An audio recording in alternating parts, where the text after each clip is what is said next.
దేవుని యొక్క ప్రేమ, ఆయన యొక్క కృప, ఆయన యొక్క ఎనలేని కరుణ మన యెడల నిరంతరము కూడా కనపరిచి, ఆయన యొక్క దివ్య సన్నిధిలో మనందరినీ కూడా సమకూర్చి, ఆయన యొక్క సత్యవాక్యమును ధ్యానించడానికి దేవుడు మనకిచ్చినటువంటి ఈ యొక్క గొప్ప ఏర్పాటును బట్టి కూడా ఆయనకి ఎనలేని స్తుతి స్తోత్రములు. మన యొక్క ప్రభువు, మన యొక్క గురువు, మనకు మాదిరికరమైనటువంటి యేసుక్రీస్తు వారి పరిశుద్ధ నామమున స్తుతి స్తోత్రములు సమర్పించుకొనుచు, ఈ అవకాశం నాకు దయచేసినటువంటి సంఘస్థులందరికీ కూడా నా యొక్క హృదయపూర్వక వందనములు తెలియపరచుకుంటున్నాను. ఈనాడు మన యొక్క ఆత్మిక జీవితానికి ప్రయోజనకరంగా మనం తీసుకున్నటువంటి ఒక పాట భాగము, సహోదరులు చెప్పిన విధంగా పక్షిరాజు యొక్క జాడ. ఈ యొక్క తలంపుకు మనం వెళ్ళడానికి ముందు మనం ఈ యొక్క ప్రపంచంలో ఎందుకు ఈ యొక్క అంశాన్ని మనం ధ్యానిస్తున్నాము అని చూసినప్పుడు, ఈ యొక్క ప్రపంచంలో మనమందరూ కూడా జీవిస్తూ ఉన్నాము శరీరదారులుగా. ఇప్పుడు మన యొక్క జీవితము దేవుని వైపు అనగా సత్యం వైపు మరల్చబడి, సత్యవాక్యంలో జన్మించబడి ప్రయాణం చేసినటువంటి మనము ఎలాంటి ఒక స్థితిలో ఉన్నామనేది ఒక ప్రశ్న. ఇది ఒక క్యారెక్టర్ స్టడీ. మనం మన యొక్క జీవితాన్ని పరిశీలించుకోవాల్సిన సమయం అని చెప్పి భావిస్తున్నాము. ఇప్పుడు మనమందరూ కూడా ఈ ప్రపంచంలో చాలా వసతులు, చాలా సౌకర్యాలు, చాలా ఆశీర్వాదాలు అని చెప్పినట్టు ఒక సౌభాగ్యంతో ప్రపంచం జీవిస్తున్నప్పటికీ కూడా మనము దేవుని యొక్క చిత్తానుసారంగా ఆయన యొక్క మార్గంలో నడవాలని చెప్పి ఒక మార్గాన్ని ఎన్నుకున్నాము. ఆ మార్గం పేరు ఎవరికి తెలీదా? ఓకే, ఇరుకైన మార్గము. ఇరుకైన మార్గము మనం ఎన్నుకున్నాము. ఇరుకైన మార్గము అనగానే దానికి అర్థము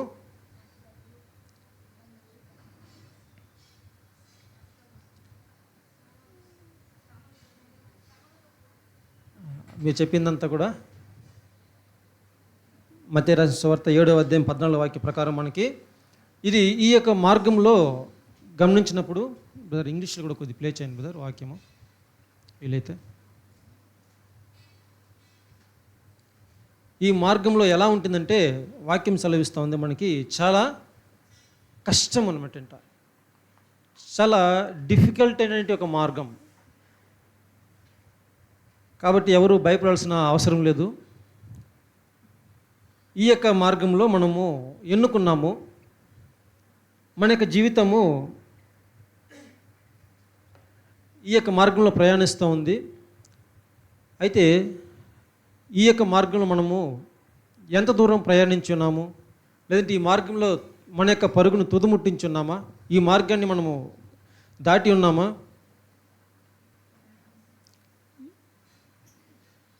ఈ యొక్క ఇరుకు మార్గంలో మనం ఎంత దూరం ప్రయాణించున్నాము. మనం సత్యం ఎరిగి లేదంటే మనం నిబంధన చేసుకొని కొన్ని సంవత్సరాలు అయి ఉండొచ్చు. ఒకరికి 1 సంవత్సరం కావచ్చు, ఇంకొకరికి 10 సంవత్సరాలు కావచ్చు. కానీ మన యొక్క ఆత్మిక జీవిత పరుగులో ఈ సంవత్సరాల గురించి నేను అడగలేదు. మన యొక్క ఆత్మిక జీవితము ఎంతవరకు ఈ యొక్క మార్గంలో ప్రయాణించింది.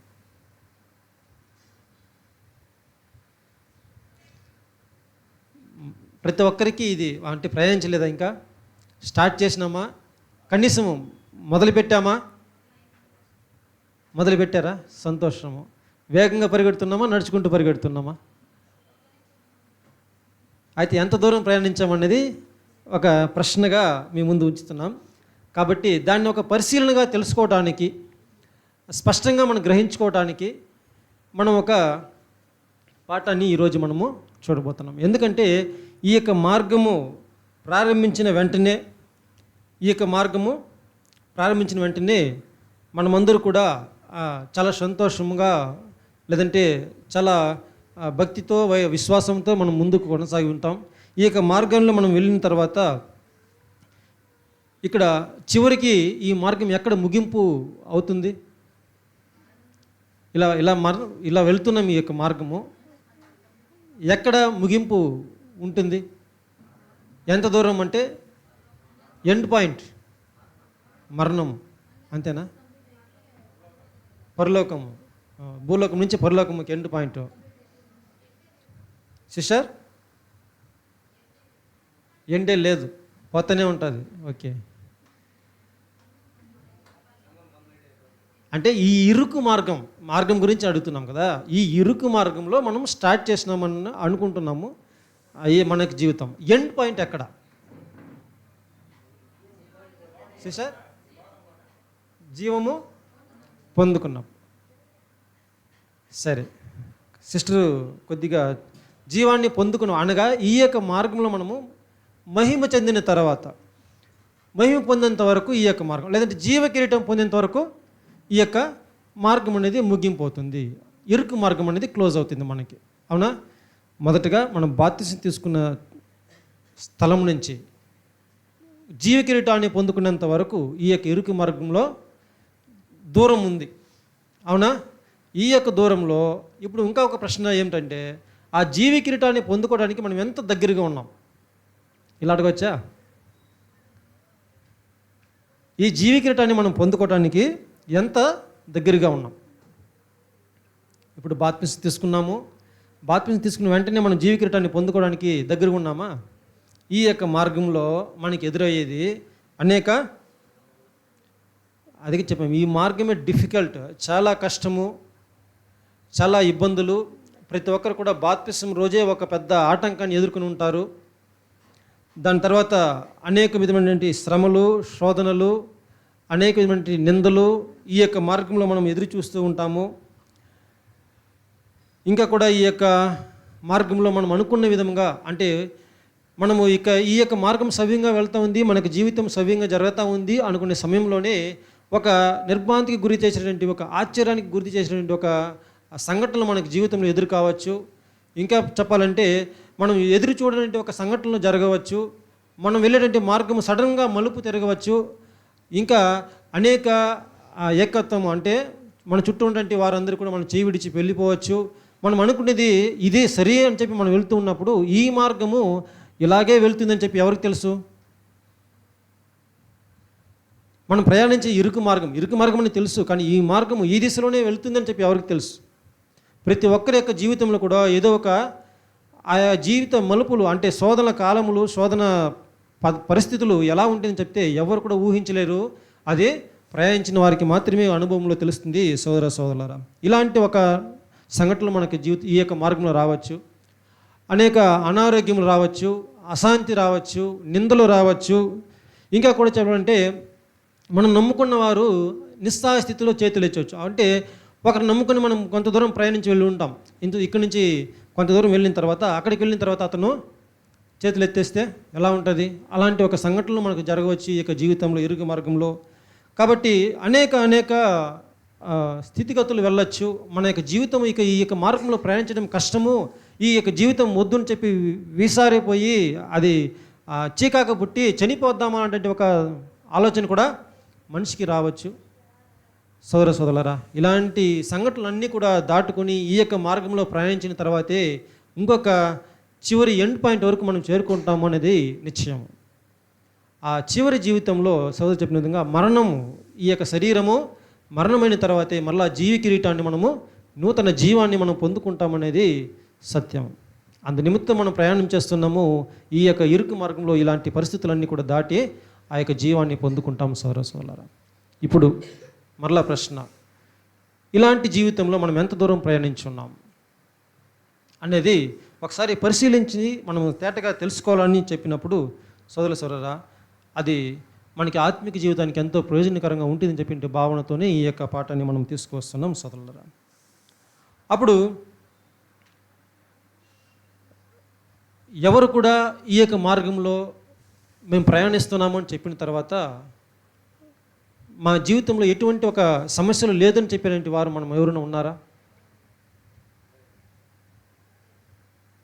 నా జీవితంలో సమస్యలు లేదు, దేవుడు నడిపిస్తున్నాడు, లేదంటే సమస్యలు లేకుండా నా జీవితం కొనసాగుతుందని చెప్పేవారు ఎవరైనా ఉన్నారా? సాధారణంగా ప్రపంచంలోనే ప్రతి ఒక్కరికి ఉంటుంది. అదే ఒక భారాన్ని, అదే ఒక కష్టాన్ని, అదే ఒక సమస్యని తీసుకొని మనం కాన్సన్ట్రేట్ చేసుకున్నాం. అందరూ కూడా వదిలేసి వచ్చేసారా? కాన్సిగరేట్ తీసుకున్న తర్వాత, బాప్టిజం తీసుకున్న తర్వాత మీకున్న సమస్యలన్నీ వెళ్ళిపోయినాయా? వదిలేశారా? అదే భారంతోనే ఈ యొక్క నిబంధన జీవితానికి మనం వచ్చి ఉన్నాము సోదరులారా. కానీ దీనిని ఎలా మనము అధిగమించాలి? ఈ యొక్క సమస్యలు ఖచ్చితంగా ప్రతి ఒక్కరికి సమస్యలు ఉంది. దీన్ని ఎలా మనము అధిగమించుకోవాలి, ఎలా మనం ఓవర్కమ్ చేయాలి, ఎలా జయించాలి అనేది మనకందరికి కూడా ఒక అవసరమైనటువంటి పాఠంగా ఉంది సోదరులారా. కాబట్టి పరిశుద్ధ గ్రంథంలో మనం గమనించినప్పుడు రోమీయులు 14:4 మనం చెప్పిన విధముగా పూర్వం రాయబడిన అన్ని సంగతులు కూడా మనకి జీవితానికి ఒక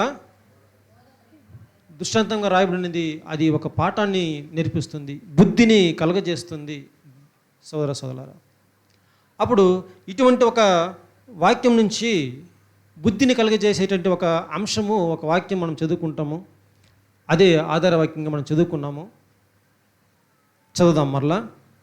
సామెతల గ్రంథం 30:18-19 వాక్యాలు. నా బుద్ధికి మించినవి 3 కలవు, నేను గ్రహింపలేనివి 4 కలవు. అవేవనగా అంతరిక్షమున పక్షిరాజు జాడ, బండ మీద సర్పము జాడ, నడి సముద్రమున ఓడనడుచు జాడ, కన్యకతో పురుషుని జాడ.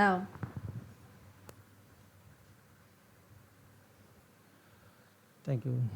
ఇప్పుడు ఈ యొక్క అంశాలన్నీ కూడా జ్ఞానేంటి సాలమోను పరిశీలన చేసి చూస్తూ ఉండగా తన యొక్క జ్ఞానానికి అందనిది, ఆశ్చర్యకరంగా కలిగినది అతనికి ఈ యొక్క 4 అంశాలు గుర్తొస్తుంది.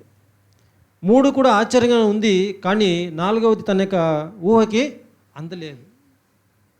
ఆ జాడ పక్షిరాజు యొక్క మార్గం, అది ఆ దిశ ఎలా వెళ్తుంది, ఎలా వెళ్ళిందని చెప్పి తెలియలేదని చెప్పినటువంటి విషయాన్ని ఇక్కడ చూస్తున్నాం.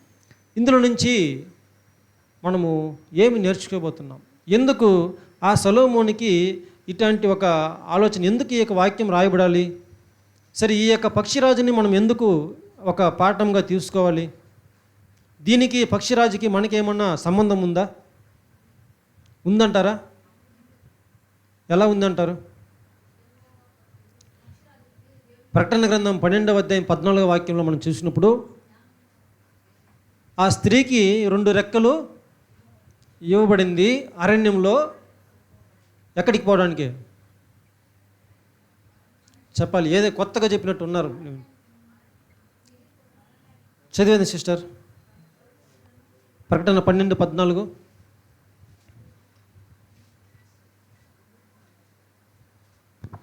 అందువలన ఆమె అరణ్యములో ఉన్న తన చోటికి ఎగురునట్లు గొప్ప పక్షిరాజు రెక్కలు 2 ఆమెకు ఇయ్యబడెను. చూడండి, ఆ యొక్క అరణ్యంలో ఆయన ప్రయాణించడానికి, ఎగిరి వెళ్ళడానికి, సులభంగా ప్రయాణించడానికి ఆమెకి 2 ఇవ్వబడింది రెక్కలు. ఏ రెక్కలు? పక్షిరాజు రెక్కలు. సరే, ఎవరు ఆమె? ఆమె వాక్యం సూచన భాషలో మనకు తెలియపరుస్తుంది సంఘము. సంఘానికంట పక్షిరాజు రెక్కలంట 2 ఇవ్వబడిందంట. అప్పుడు ఆ యొక్క పక్షిరాజు జాడకి, ఈ సంఘానికి ఇవ్వబడి రెక్కలకి మనకి ఏమైనా సంబంధం ఉందని భావిస్తున్నామా? సరే సోదరులారా, అప్పుడు ఈ యొక్క అంశము మనకి ఏదో ఒక పాఠాన్ని నేర్పిస్తుంది సంఘానికి అన్నప్పుడు ఈ యొక్క పక్షిరాజుని తీసుకొని మనం ఈరోజు కొంత ఆత్మీయమైన జీవితానికి ఉన్నటువంటి పాఠాన్ని మనం గమనిద్దాం. దాని యొక్క మార్గాన్ని కూడా మనం గమనించి మన యొక్క మార్గం ఎలా ఉంది, ఈ యొక్క ఇరుకు మార్గం ఎలా ఉంది అని చెప్పినటువంటి విషయాలను మనం పోల్చి చూసుకుందాం. పక్షిరాజు జాడను మనం చూస్తున్నాం. పక్షిరాజును జాడ యొక్క గమనించి ఒక సంఘంగా మన యొక్క ఈ యొక్క ఇరుకు మార్గము ఎలా ఉంది, ఆ ఇరుకు మార్గంలో మనం ఎంత దూరం ప్రయాణించున్నాము, ఇంకా ఎంత దూరం ప్రయాణించవలసి ఉంది అనేటువంటి అంశాలను తేటగా మనము చూద్దాము సోదరులారా. అప్పుడు ప్రతి ఒక్కరి యొక్క జీవితంలో ఉన్నటువంటి ఈ యొక్క ఇరుకు మార్గంలో దాటి వేయడానికి, అధిగమించడానికి మనకి ఎలాంటి పాసిబిలిటీ ఉంది, ఎలాంటి ఒక అవకాశాలు మనకి ఉన్నాయి అంటే ఒక వివరణతో ఈ యొక్క వాక్యం మనకి చెప్తుంది. వాక్యం చదువుకుందాము. యెషయా గ్రంథము 40:31 వాక్యం చదువుకుందాం. యెషయా గ్రంథము 40:31 వాక్యం చదువుకుందాం. యెహోవా కొరకు ఎదురుచూచు వారు నూతన బలము పొందుదురు. వారు పక్షిరాజుల వలె రెక్కలు చాపి పైకి ఎగురుదురు. అలయక పరిగెత్తుదురు, సొమ్మసిల్లక నడిచిపోవుదురు.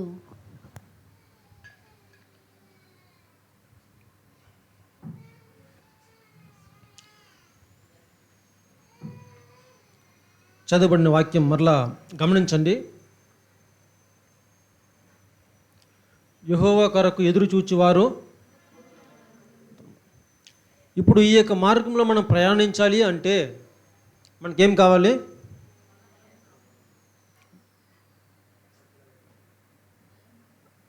మొదటగా మనం చేయాల్సిన పని ఒకటి చెప్పింది ఆ వాక్యంలో.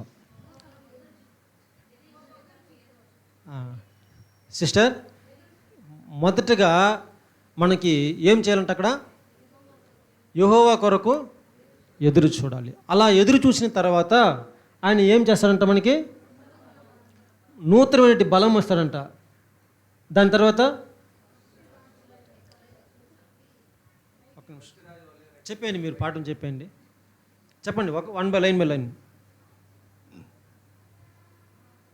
బలం పొందుకుంటాము. దాని తర్వాత పైకి ఎగిరిపోతాము. పక్షిరాజు రెక్కలు చాపి అది ఎలాగైతే పైకి ఎగురుతుందో అలా కూడా మనం కూడా ఎగిరిపోతాం పైకి. నెక్స్ట్ అల్లిసిపోకుండా పరిగెత్తాము. దాని తర్వాత సొమ్మసిల్లక నడిచిపోతాం. ఇప్పుడు చూడండి, ఈ యొక్క మార్గంలో మనం ఎలా ప్రయాణిస్తాము అంటే ఈ యొక్క వాక్యంని మనం ఈరోజు ధ్యానించబోతున్నాము. మరలా అది గుర్తుపెట్టుకుంది బేస్ చేసుకుందాం. యెహోవా కొరకు కనిపెట్టుకోవాలి. యెహోవా కొరకు కనిపెట్టుటంటే ఎదురు చూచుటంటే పాఠము తేలిగ్గానే ఉంటుంది, కష్టమేమి కాదు. అన్నీ తెలిసిన వాక్యాలే, కానీ ఎంతో ప్రయోజనకరం అని చెప్పి భావిస్తున్నాం. మీరందరూ శ్రద్ధ వహిస్తే చాలా మంచిది. ఎదురు చూచుట అనగా నిరీక్షణ ఉంచుట అనగా మన యొక్క నమ్మకము, మన యొక్క జీవితం అన్నీ కూడా ఒకరితో ముడిపడి ఉండుట. అది ఎలా? ఎదురు చూచడం ఎలా ఎదురు చూస్తాం మనము? నమ్మకం లేకుండా ఎదురు చూస్తామా? నమ్మకం ఎలా ఉంటుంది? తెలియకుండా నమ్మకం ఉంచుతామా? అంటే విశ్వాసం. ఎవరి మీద విశ్వాసం పడతాము? సోదరు కూడా పట్టారు బేసిక్ లెసన్, అతి పరిశుద్ధమైన విశ్వాసం. ఆ అతి పరిశుద్ధమైన విశ్వాసం మీద మనం కట్టుకున్నప్పుడు దాని మీద ఆ విశ్వాసం స్థిరత్వాన్ని పొందుకుని ఉండాం. ఆ యొక్క విశ్వాసము మనకి ఒక నిరీక్షణగా ఉంటుంది. ఎలాంటి నిరీక్షణ? ఈ యొక్క మార్గంలో, ఈ యొక్క ఇరుకు మార్గంలో ఇది ప్రాక్టికల్గా జీవిత అనుభవాలండి. మనము ఒకసారి గమనించినట్లయితే చాలా ప్రయోజనకరంగా ఉంటుంది.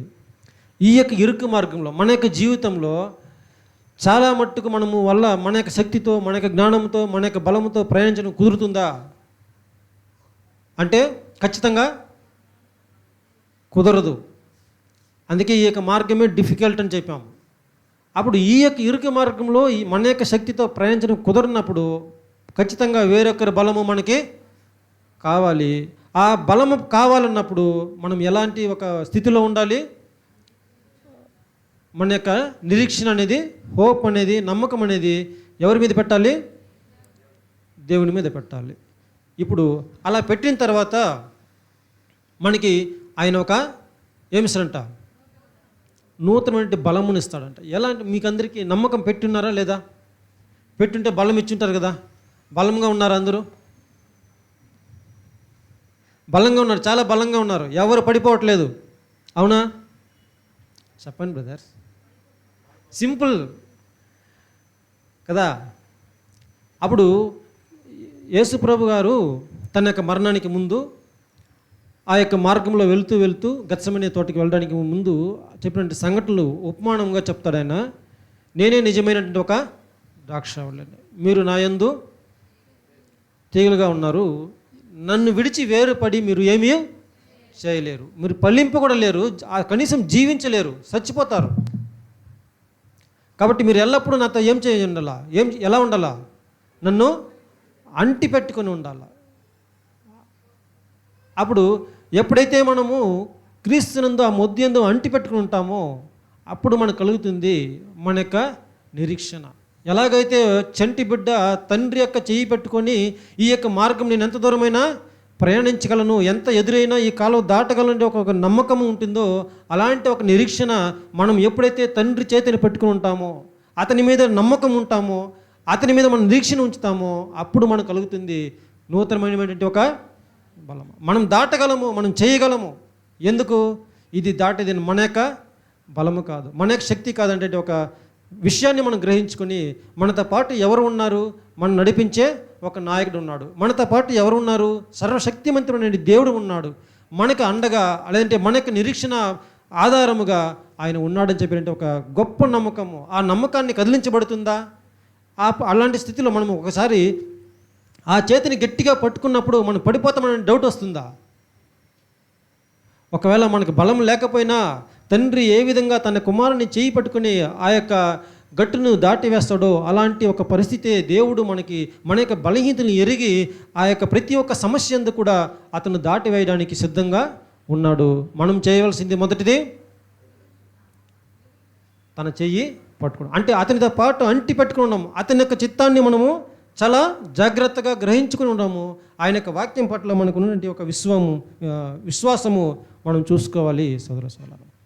అది ఎలా ఉదాహరణతో చెప్తారంటే సహోదరులు, ఆ యొక్క ఒక దారం ఉంది, ఆ దారిలో నూలు పోగులు కొన్ని మిళితమై ఉంటాయి. దాన్ని ఎలా చేసి ఉంటారు? దారాన్ని ఎలా చేస్తారండి? నాకేం తెలుసు అంటారా? కొన్ని నూలు పోగులు అన్నీ కూడా అవి దానికి ఏం చేసి ఉంటుంది?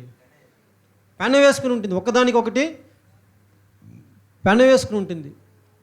అలాంటి ఒక పెన వేసుకుని ఉండే జీవితము క్రీస్తుతో పాటు మనకు జీవితం పెన వేసుకుని ఉండాలి. నా ఆత్మ నీ ఆత్మతో అంటి పెట్టుకొని ఉండాలి. అది ఏ మాత్రం ఒక్క క్షణమైనా విడిపోతే ఏమవుతుంది? యేసుక్రీస్తు వారికి ఏమైంది? తండ్రి నన్నెందుకు మీరు ఆ క్షణం జస్ట్ చేయి విడిచితే చాలు, అక్కడికి ఆ ప్రాణము అవచ్చు. యేసుక్రీస్తుకే అటువంటి ఒక పరిస్థితి అయితే ఈ యొక్క ఎండిపోయిన మానవులకి ఎలా ఆలోచించుకోవాలి. మన యొక్క నిరీక్షణ, మనము ఎల్లప్పుడూ కూడా మన యొక్క ఆలోచన కానీ, మన యొక్క చిత్తము కానీ, మన యొక్క హృదయము కానీ ఆ యొక్క దేవునితో పాటు ఉందా అనేది ఒక ఫస్ట్ మొదటగా మనం ఆలోచించుకోవాలి. ప్రతి ఒక్క కార్యమందు కూడా ఇది దేవుని యొక్క చిత్తమా కాదా? మనం ఏమి ఆలోచిస్తున్నాము, ఏమి చేస్తున్నాము? మన యొక్క సొంత చిత్తానుసారంగా నడుస్తున్నామా? లేదు, నేను చేసేది మన యొక్క జీవితం, ఈ యొక్క ఒక అడుగు నేను ముందుకు వేస్తున్నాను చెప్తే ఇది దేవునికి చిత్తమా కాదా అని చెప్పి మనం పరిశీలిస్తున్నామా? అలా పరిశీలించి దేవునికి చిత్తానుసారంగా ఒక అడుగు ముందుకు వేసినట్టయితే ఖచ్చితంగా దేవుని యొక్క హస్తం మనతో పాటు ఉంటుంది, ఆయన యొక్క బలం కూడా మనతో ఉంటుందని చెప్పినటువంటి విషయాన్ని గుర్తుపెట్టుకుందాం సోదరులారా. అప్పుడు మనతో ఉన్నటువంటి జీవితం అన్నీ కూడా దేవునితో పాటు ఏమవుతుంది?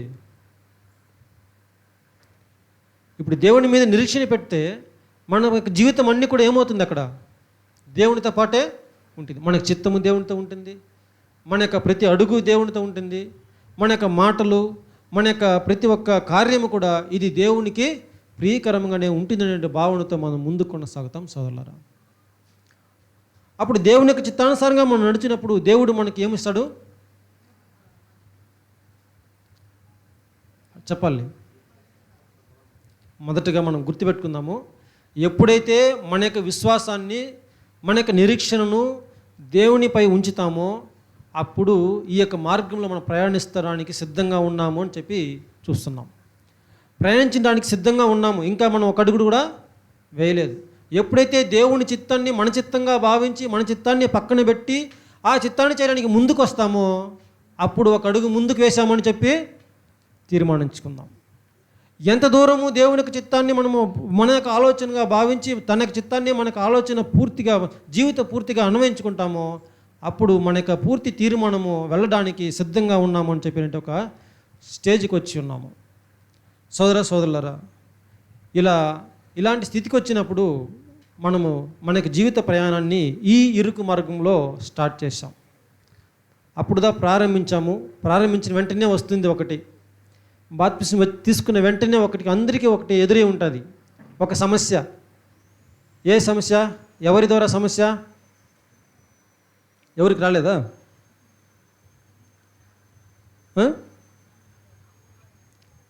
ఎవరికి రాలేదండి? బాప్తిసం తీసుకున్నప్పుడు ఎవరికి రాలేదా? అందరూ ఇంట్లో బాయ్ చెప్తే ఆ బాయ్ వెళ్ళిరండి అని చెప్పారా? మరి ఏ సమస్య వచ్చింది కదా?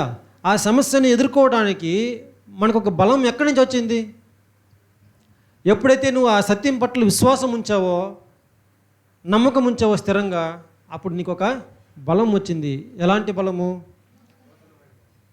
ఆ సమస్యను దాటివేయగల బలం, ఆ సమస్యను అధిగమించగల బలము. వారిని కాదని మన ముందు ఒక బాబిలోను కావచ్చు, లేదంటే నామకర్త క్రైస్తవ సంఘస్థులు కావచ్చు, సోదరులు కావచ్చు, కుటుంబం కావచ్చు, భార్యాభర్తలు కావచ్చు, ఎవరైతే వెళ్ళకూడదని చెప్తారో వారు కావచ్చు, అన్నిటి కూడా అధిగమించి ఈ యొక్క నిబంధన జీవితానికి ఒక అడుగు ముందుకు వేసి అందరి పరిశుద్ధుల ముందు మనం తీసుకునే తీర్మానం సోదరులారా. అప్పుడు అక్కడ మనకి చూస్తున్నాము ఆ యొక్క బలం అనేది. ఒక వాక్యం మనం చూద్దాము. సామెతలు క్షమించాలి, కీర్తనల గ్రంథము 31:24. కీర్తనల గ్రంథం 31:24. యెహోవా కొరకు కనిపెట్టు వారలారా, మీరందరూ మనస్సున ధైర్యము వహించి నిబ్బరముగా ఉండుడి. చూడండి, యెహోవా కొరకు కనిపెట్టు వారలారా. ఇప్పుడు మనము అది ఎదురు చూచుట, ఆయన కొరకు నిరీక్షణ ఉంచుట ఎవరైతే పెట్టున్నారో వారికందరికీ వాక్యం ఏమి సెలవిస్తాం చూసినట్టయితే, మీరందరూ ఎలా ఉండాలంట? Be of good courage. Courage అంటే ధైర్యంగా ఉండండి. You shall strengthen your heart. ఆయన మనల్ని బలపరుస్తాడు. ఎప్పుడు బలపరుస్తాడు? ఎప్పుడు ధైర్యపరుస్తాడు? ఆయన మీద మీరు నిరీక్షణ ఉంటే, ఆయనతో పాటు మీరు ఏకంగా ఉంటే ఖచ్చితంగా ఆయన మిమ్మల్ని మంచి ధైర్యపరుస్తాడు, మంచి ధైర్యం ఇస్తాడు. అదేవిధంగా మన యొక్క హృదయాలను ఆయన బలపరుస్తాడు అని చెప్పి మనం చూస్తున్నాం. ఇప్పుడు ఈ యొక్క మార్గంలో ప్రయాణించడానికి ధైర్యం ఉంది, మంచి బలం కూడా ఉంది. అవునా? ఇప్పుడు మనం ప్రయాణించవచ్చా? చెప్పాలి. ఇప్పుడు మనకి ఈ యొక్క ఇరుకు మార్గంలో నిలుచుకున్నాం, స్టార్ట్ చేసినాం మనకి పరుగు పందాన్ని. ఈ పందెంలో ఈ యొక్క మార్గంలో నిలుచుకున్న తర్వాత మన దేవుడు ఎవరైతే అతని పట్ల ఆయన కొరకు ఎదురు చూస్తున్నారో వారికి అందరికీ మంచి ధైర్యాన్ని ఇచ్చాడంట, ఒక మంచి బలాన్ని ఇచ్చాడు. ఇప్పుడు ప్రయాణించడానికి సిద్ధంగా ఉన్నామా? ప్రయాణించేసామా? చెప్పండి సిస్టర్, చెప్పాలి. ఇప్పుడు ఇందాక మనము అంటే ఈ స్టేజ్ మనము మనకి మార్గంలో ప్రయాణించి ఉన్నామా, లేదా అక్కడే ఉన్నామా స్టార్టింగ్ పాయింట్లో? బ్రదర్, నేను అడిగే ప్రశ్న, ఇందాక మనం చూసిన స్టేజ్ చూస్తున్నాం అంటే దేవుని పట్ల నమ్మకం పెట్టాము, బాధ్యతకి ముందుకు వచ్చాము, ఆ మార్గంలో నిలుచుకొని ఉన్నాము. నిలుచుకున్న తర్వాత ఆయన ధైర్యాన్ని ఇచ్చాడు, బలాన్ని ఇచ్చాడు. ఇప్పుడు మనం ఎంత దూరం ప్రయాణించున్నాము? ఇప్పుడు అక్కడే స్టార్టింగ్ పాయింట్లో నిలుచుకొని ఉన్నాం. మనం స్టార్టింగ్ పాయింట్లో నిలుచుకొని ఉన్నాం. ఇంకా మనకు ఈ యొక్క ఇరుకు మార్గంలో ప్రయాణించలేదు, ఈ యొక్క సత్యంలో, అంటే ఈ యొక్క పాఠంలో. సరేనా? ఇప్పుడు అక్కడ మనకందరికి కూడా బలం వచ్చిన తర్వాత ఈ ఇరుకు మార్గాన్ని చూసి నా వల్ల కాదని అనుకుంటామా? మనం ప్రయాణించలేమని చెప్పి అనుకుంటామా? సరే, మనకు ఉన్నటువంటి ఒక సమస్య ఉంది ముందర, ఆ సమస్యని సమస్యగా పెద్దగా చూస్తామా? ఎలా అనిపిస్తుంది అప్పుడు?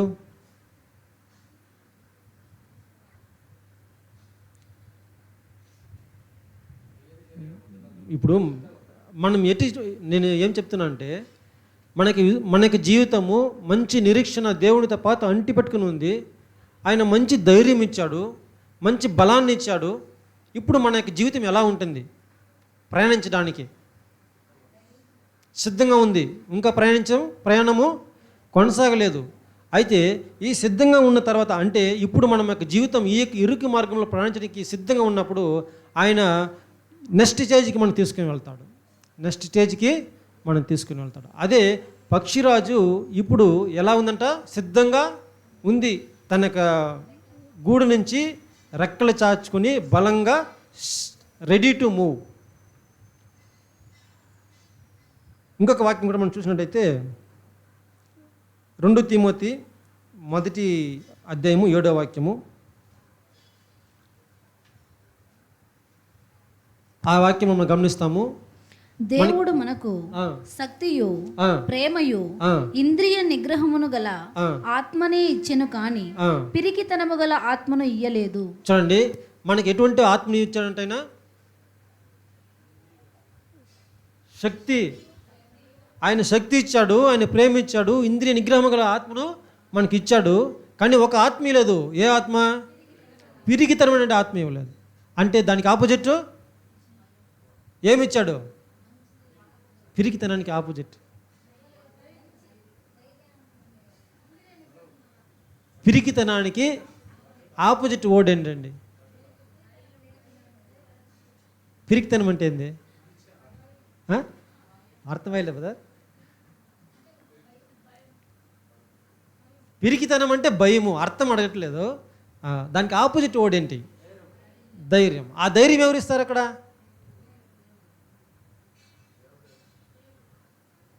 ఇప్పుడు మనం దేవునితో పాటు ఉన్నాము అంటే మనకి ఎటువంటి పిరికితనం కూడా, ఆయన పిరికితనం గల ఆత్మను మనకి ఇవ్వలేదనేది స్థిరపరచుకుందాం. ఇప్పుడు మనకి మంచి ధైర్యం వచ్చాడు.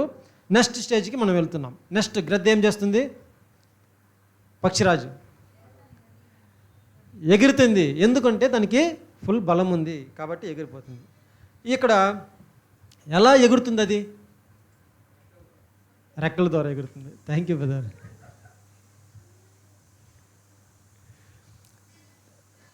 అది ఎగరడానికి దేన్ని ఒక దానిని ఆధారం చేసుకుంటుంది?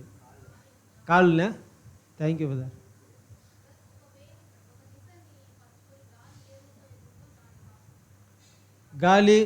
గాలిని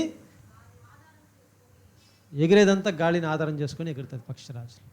okay, thank you sister. Sister కొద్దిగా దగ్గరికి వచ్చారు. పక్షిరాజు అనేది అందరి పక్షిలాగా తన యొక్క పూర్తి శ్రమను, కష్టాన్ని పెట్టుకుని అది ఎగరదు. చాలా తేలికగా, సింపుల్గా ఒక జంప్ చేస్తే చాలు ఆకాశంలో సర్రను వెళ్ళిపోతుంది. అలా అది దూరం నుంచి చూస్తుంది. తన యొక్క నివాసము, తన యొక్క జీవితం అంతా కూడా చాలా చూస్తుంటాం మనం, తన యొక్క జీవిత చరిత్ర. కాబట్టి దాన్ని మనం ఇప్పుడు ప్రస్తావించలేదు. ఇప్పుడు ఆ యొక్క పక్షిరాజు ఎగిరిన వెంటనే ఎక్కడైతే ఎండ దెబ్బకి, ఎండ బాగా ఎడర్లు కానీ లేదంటే భూమి మీద కానీ పడి ఆ ఎండ ఆవిరి పైకి లేస్తూ ఉంటుంది. ఆ ఆవిరిని బేస్ చేసుకుని దాని మీద అది ప్రయాణం చేస్తుంది అనమాట. స్పష్టంగా చెప్పాలంటే కింద నుంచి వచ్చేటువంటి ఒక ఆవిరిని బేస్ చేసుకొని తన యొక్క బరువుని తేలిక చేసుకొని ఈజీగా పైకి ఎగిరిపోతుంది. ఏ పక్షి కూడా ఇలా చేయదు. ఎందుకంటే అవి వాటికి గాడిద కనిపిస్తుంది, ఎండమావులు అంతగా కనిపించదు. కాబట్టి ఈ యొక్క పక్షికి మాత్రమే ఎక్కడ తేలికైనటువంటి ఒక నీటి ఆవిరి ఉంది, ఆ గాలి ఉందో, ఆ యొక్క తేలికైనటువంటి నీటి ఆవిరి మీద ఇది వెళ్ళి బేస్ చేసుకోవడం వల్ల ఆ యొక్క బరువుని అది మోస్తుంది. చాలా తేలికగా పైకి ఇది వెళ్ళిపోతుంది. ఇలా వెళ్ళి ఎంత ఉన్నతంగా వెళుతుంది? చాలా చాలా హైట్కి వెళ్ళిపోతుంది సోదర సోదరులారా. ఇప్పుడు ఆ ఆవిరి ఏముంటుంది? వేడి గాలి. వేడి గాలి దేన్ని సూచిస్తుంది? మనం కూడా పైకి ఎగరలేని చెప్తే వేడి గాలిని ఆధారం చేసుకొని పైకి ఎగరతామనంట. అప్పుడు ఆ వేడి గాలి దేన్ని సూచిస్తుంది? దాన్ని రెండుగా స్ప్లిట్ చేసుకుందాము. వేడి గాలి. ఇంకా కొద్దిగా ఆత్మిక అంటే ఎగరడానికి బేస్ ఏంటంటే ఒక కోణంలో ఆలోచించండి. గాలి అంటే ఏంది? మనకు ఆత్మిక జీవితానికి నేనే చెప్పేస్తాను అనుకుంటా. సరే, మీరు కష్టపడతారు కాబట్టి నేను చెప్తాను. ఆత్మ, గాలి అంటే నథింగ్ బట్ ఆత్మ. పరిశుద్ధాత్మను మనం పొందుకున్న వారమై ఆ వేడి అని చెప్పడము మన యొక్క జీవితంలో ఉన్నటువంటి ఒక వేడి. ఏం వేడి అది? మీలో ఉన్నటువంటి మీరు చాలా ఏదైనా వాక్యం చెప్తారని ఎదురు చూస్తున్నాను. ఆత్మలు మీలో ఉన్నట్టు ఆత్మను మీరు ఆర్పేయకుడి. 1 దశలోనికైలు 5:19 మనం చదువుకుంటాము. మీలో ఉన్నటువంటి ఆ యొక్క వేడిని మీరు ఏం చేయొద్దండి, ఆరిపోయేదండి, చల్లారిపోవద్దండి. మీరు చల్లగానే ఎలా ఉండాలి? మీరు ఇట్లా ఉండండి, లేకుంటే అట్లా ఉండండి. కాబట్టి మనలో ఉన్నటువంటి ఈ యొక్క వేడి అది తగ్గిపోకూడదు. అందుకే చూస్తున్నాము, పరిశుద్ధాత్మ తగ్గిపోయినా, వేడి తగ్గిపోయినా మనం ప్రయాణించే ఎగిరేటంటే ఒక జీవితము చాలా కష్టమైపోతుంది పక్షిరాజుకి. సేమ్ మనకు కూడా పరిశుద్ధాత్మను కోల్పోయినా, లేదంటే మనము ఈ యొక్క మనలో ఉన్నటువంటి వైరాగ్యాన్ని, భక్తి వైరాగ్యాన్ని, ఆ జిల్ని కోల్పోయినా కూడా మనము చాలా పైకి ఎగురుతామా? పైకి ఎగరడానికి కష్టపడతాం సోదరులారా. ఇప్పుడు ఇది ఇలా ఉండగా మనకి జీవితం అంటే ఇటువంటి పరిస్థితిలో ఒక వాక్యం ఏం సెలవుస్తుందంటే చదువుకుందాం. జకర్యా 4:6 వాక్యం చదవండి. అప్పుడతడు నాతో ఇట్ల నేను జెరుబ్బాబెలునకు ప్రత్యక్షమగు యెహోవా వాక్కు ఇదే, శక్తి చేతనైనను బలము చేతనైనను కాక నా ఆత్మ చేతనే ఇది జరుగునని సైన్యములకు అధిపతియగు యెహోవా సెలవిచ్చెను. చూడండి, అతని యొక్క ఆత్మ లేకుండా ఏ కార్యం కూడా జరగదు. ఏ శక్తి చేత, ఏ బలం చేత కూడా ఇది కార్యాలు జరగదు. కానీ దేవుని యొక్క ఆత్మ ద్వారా మాత్రమే ఇప్పుడు మనము ముందుకు కొనసాగుతామనేది మనం చూస్తున్నాం సోదరులారా. ఇప్పుడు మనం చూద్దాం, మనం ఇప్పుడు ఏ స్టేజ్లో ఉన్నాం. ఈ ప్రశ్న మాత్రం విడువును లాస్ట్ అయ్యే వరకు మనం ఏ స్థితిలో ఉన్నాం ఇప్పుడు. ఇప్పుడు మనం పోల్చి చూసిన వరకు ఎంతవరకు ఉన్నాం, ఏ స్థితిలో ఉన్నాము? సిద్ధంగా ఉన్నామా, లేదంటే ఈ రెండు బేస్ చేసుకుని ఎగిరి ఉన్నామా, పైకి వెళ్ళిపోయి ఉన్నామా? చెప్పాలి బ్రదర్స్, మీ సమాధానాన్ని బట్టి మనం పాఠం కొనసాగిస్తాం. ఇప్పుడు మనం చెప్పింది అర్థం కాలేదా? మళ్ళీ చెప్పండి, మళ్ళీ చెప్తా. పక్షిరాజు వేడిగాలిని ఆధారం చేసుకుని పైకి ఎగిరింది. మనం స్పిరిచువల్గా పరిశుద్ధాత్మని బేస్ చేసుకుని, మన యొక్క వైరాగ్యాన్ని బేస్ చేసుకుని మనం ముందుకు వెళ్తున్నాం, ఎగిరి ఉన్నాం. ఇప్పుడు మనము ఆ వైరాగ్యాన్ని లేదంటే పరిశుద్ధాత్మని పొందుకున్న తర్వాత మనం పైకి ఎగిరి ఉన్నామా, లేదంటే ఇక్కడే ఉన్నామా? ఇంకా ఎగిరేసినాం. Thank you brothers. ఇప్పుడు గాలిలో ఉన్నాం, పైన చాలా ఉన్నతమైనటువంటి స్థితిలో ఉన్నాం, అంతేనా లేదా? సిస్టర్ ఏదో క్లారిటీ చెప్పండి, నాకు సరిగా అర్థం కావట్లేదు.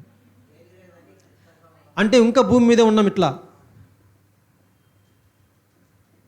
పక్షిరాజు అక్కడ నిలబడుకుంది అంటే అది చెట్టు మీద కావచ్చు, కొండ మీద కావచ్చు, మొత్తానికి ఇంకా భూమిని వదిలి ఒక స్టెప్ కూడా వేయలేదు పైకి. Thank you brother. ఇంకా కొంతమంది ఎగిరి ఉన్నాము. ఇంకా ఎంత దూరం ఎగిరినామంటే ఇంకా మేఘాల పై దగ్గరికి పోలేదు, జస్ట్ ఇప్పుడుదా ఒక స్కిప్ చేసి ఒక స్టెప్ కాదు స్టార్ట్ చేసి ఉన్నాం.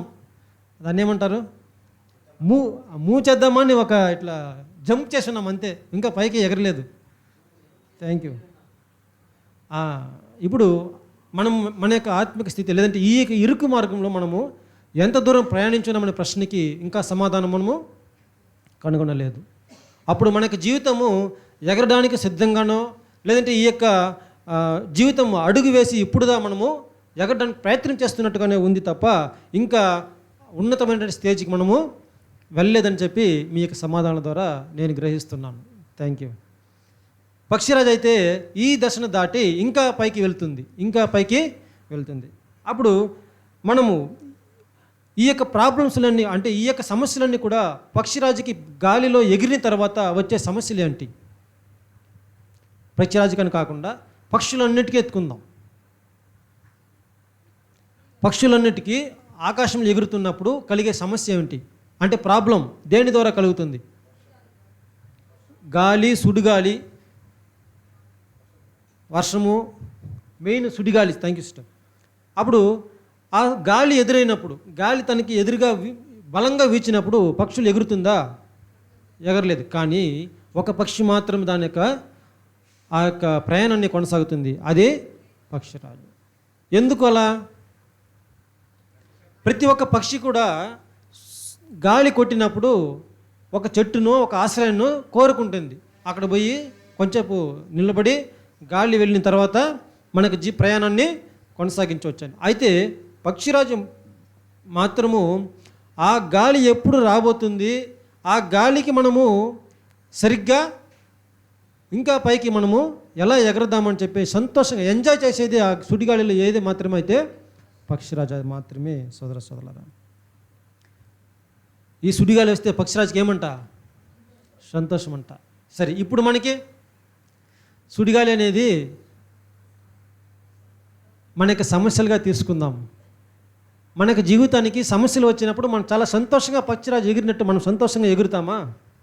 సరే, ఎంతమంది సంతోషపడతాం? మొదటగా ఏ సమస్యనే కావచ్చు. ఎటువంటి సమస్య అయినా కావచ్చు.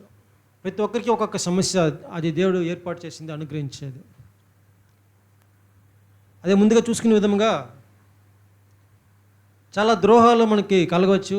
అది కుటుంబంలో కావచ్చు, బంధువుల్లో కావచ్చు, బయట కావచ్చు, సహోదరుల మధ్య కూడా కావచ్చు. ఇంకా చెప్పాలంటే మనల్ని అందరినీ కూడా ఏకాంత స్థితిలో వదిలిపోయి ఉండొచ్చు.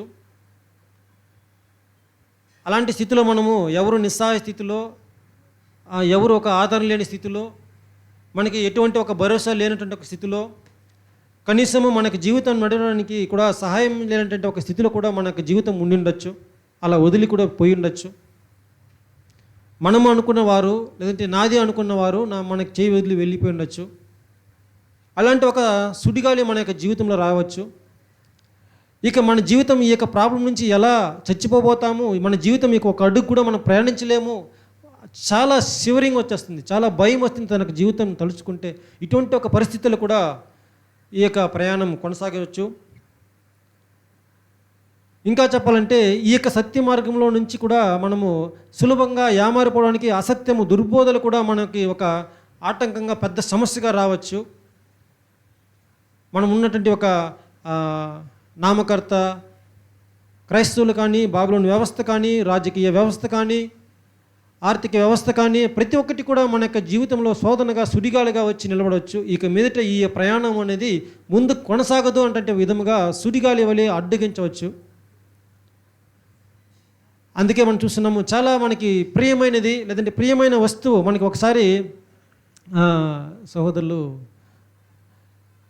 వెళ్తూ ఉన్నప్పుడు కార్లు అట్లా ఆగుంటారు, మంచి కార్లు కానీ లేదంటే వాహనాలు కానీ, ఎవరైనా దాని మీద చేయి పెట్టి లేదంటే ఫోటోలు తీసుకుంటే పక్కన ఓనర్కి ఏమవుతుంది, వదులుతాడా, తీసుకొనేసే ఏమవుతుంది. అలాంటి దానికి ప్రియమైనటువంటి వాటిని మనం కోల్పోవలసి వస్తే, అలాంటి స్థితిలో మనం కోల్పోవలసి వస్తే మొదటగా అంత ప్రేమ పెట్టమనుకుంది, కానీ మనకి ప్రియమైనది మనం కోల్పోవలసి వస్తే ఇలాంటి ఒక పరిస్థితి కూడా మన జీవితంలో ఎదురు కావచ్చు.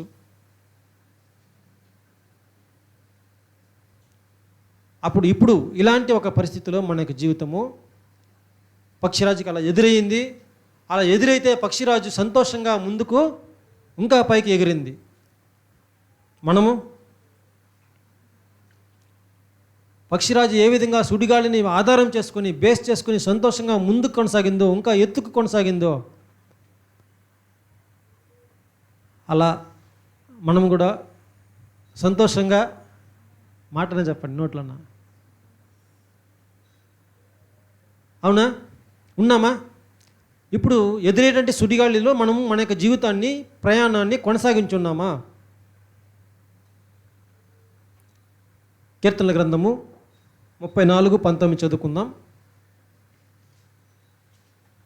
కీర్తనలు 34:19. నీతిమంతునికి కలుగు ఆపదలు అనేకములు, వాటి అన్నింటిలో నుండి యెహోవా వానిని విడిపించును. చూడండి, నీతిమంతుని కలుగు ఆపదలు అనేకములు. నువ్వు ఏమి చేయాల్సిన పనే లేదు, సైలెంట్గా ఉంటే కూడా నీకు ప్రాబ్లమే. నువ్వు నీతిగా జీవించాలని, యథార్థంగా జీవించాలని, నీ బ్రతకాలని జీవించినా కూడా నీకు ప్రాబ్లమే. నిన్ను అలా బ్రతకని ఎవరు అదే చెప్తున్నాను. నీతిమంతులు కలిగే ఆపదలే రాదని చెప్పుందా?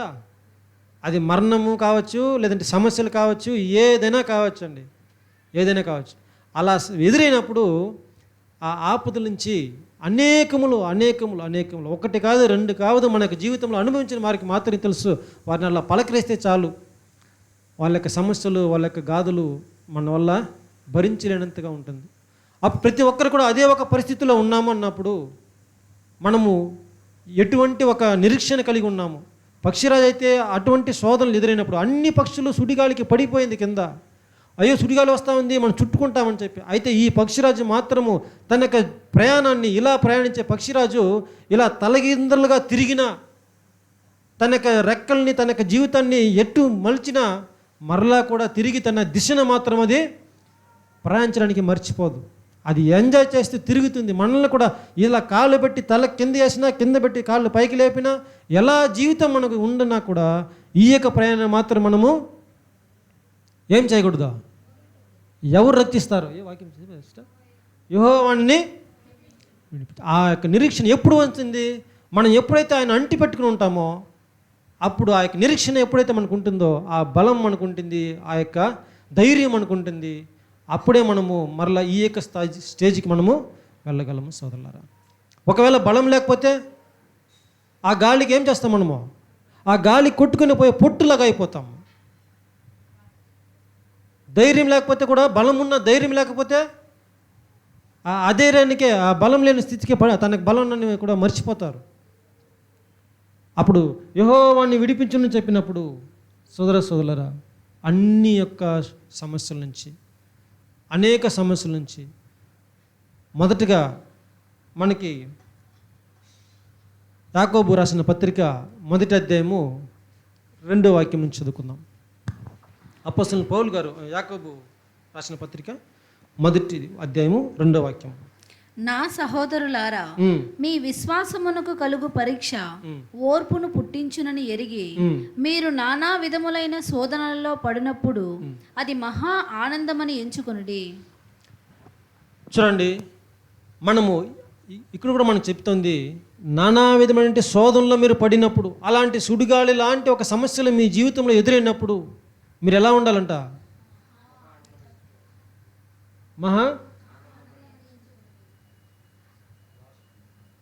చూడండి సోదరులారా,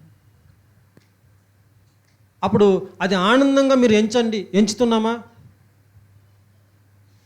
పక్షిరాజు అయితే ఎంచుకుండింది, ఇది నాకు ఎంజాయ్గా ఉంది, గాలి హ్యాపీగా ఉందని చెప్పి ఎంజాయ్ చేస్తూ ఎగిరిపోతూ ఉంది. మనము నానా విధమైన శోధనలో మీరు పడినప్పుడు, ఇట్లాంటి శోధనలు మీకు వచ్చినప్పుడు దయచేసి మీరు ఏం చేయండి సిస్టర్? వాక్యం మరలా. మీరు నానా విధములైన శోధనలలో పడినప్పుడు అది మహా ఆనందమని ఎంచుకునుడి. ఇంగ్లీష్ చూడండి, కౌంట్ ఇట్ ఏముంది అంటే, జాయ్ ఉందా, ఆల్ జాయ్ ఉందా? ఆనందం ఉందా, మహా ఆనందం ఉందా? ఆనందం ఉందా, మహా ఆనందం ఉందా? అంటే వేరియేషన్ ఏం లేదా?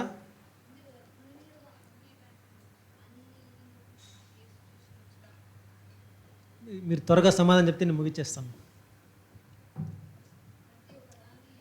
ఆనందం మాత్రమే కాదండి, సమస్యలు వచ్చినప్పుడు మీరు ఎలా ఉండాలంట?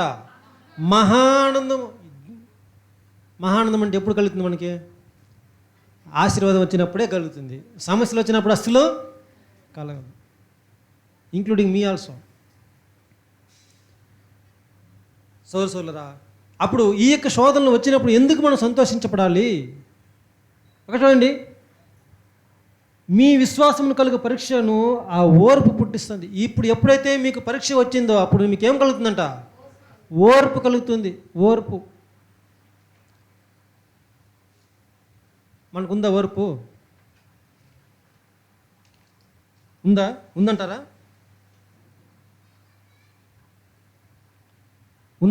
ఓర్పు? యేసు ప్రభు గారు చూడండి, ఆయన పరలోకం నుంచి భూలోకానికి వచ్చిన తర్వాత, తన యొక్క శరీర జీవితం ప్రారంభించిన తర్వాత ఎన్ని సంవత్సరాలు ఓర్పుగా ఉన్నాడు భూలోకంలో? సిస్టర్ చెప్పండి. డివైన్ ప్లాన్ చూసుకుని చెప్పొచ్చు, మీరు కాపీ కొట్టండి. అంతవరకు ఓపికన్నాడు. ఎందుకు ఓపికన్నాడు? సరే, ఇంకొక ప్రశ్న. సంఘం నెరవేరాలని చెప్పి యేసు ప్రభు గారు ఎన్ని సంవత్సరాలు వెయిట్ చేశారు? చార్ట్ చూసి చెప్పండి, నేను చూడలేదు. అడ్డంగుందా? చూడండి, యేసుక్రీస్తు వారు ఇక్కడ పుట్టారు, యూదులిగంలో పుట్టిన తర్వాత ఇక్కడ మరణించారు. ఆయన ఎన్ని సంవత్సరాలు శరీరంలోనే వెయిట్ చేశాడు ఆయన?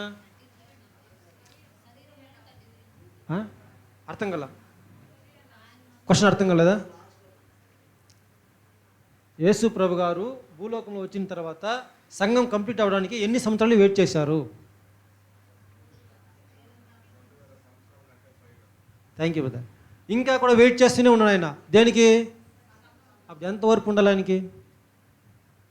ఒక సంఘం కంప్లీట్ అవ్వాలని చెప్పి తన ప్రాణం పెట్టి ఇంకా వెయిట్ చేస్తూనే ఉన్నాడు. సంఘం కంప్లీట్ కాలేదు. ఎంత వరకు ఉండాలి ఆయనకి? సరే, తండ్రి అయిన దేవునికి ఎలా ఉండాలి? ఆ సంఘం కంప్లీట్ అవ్వాలి, ఆ యొక్క మిలీనియల్ ఏజ్ యుగాల యొక్క ఆశీర్వాదాలంతా ముందు ఉంది, ఎప్పుడప్పుడు ఇద్దామని చెప్పి వెయిట్ చేస్తూనే ఉన్నాడు ఆయన. ఇంకా సంఘం కంప్లీట్ అయ్యి కాలేదు. ఆయనకి ఎప్పుడు తెలుసు సంఘం గురించి?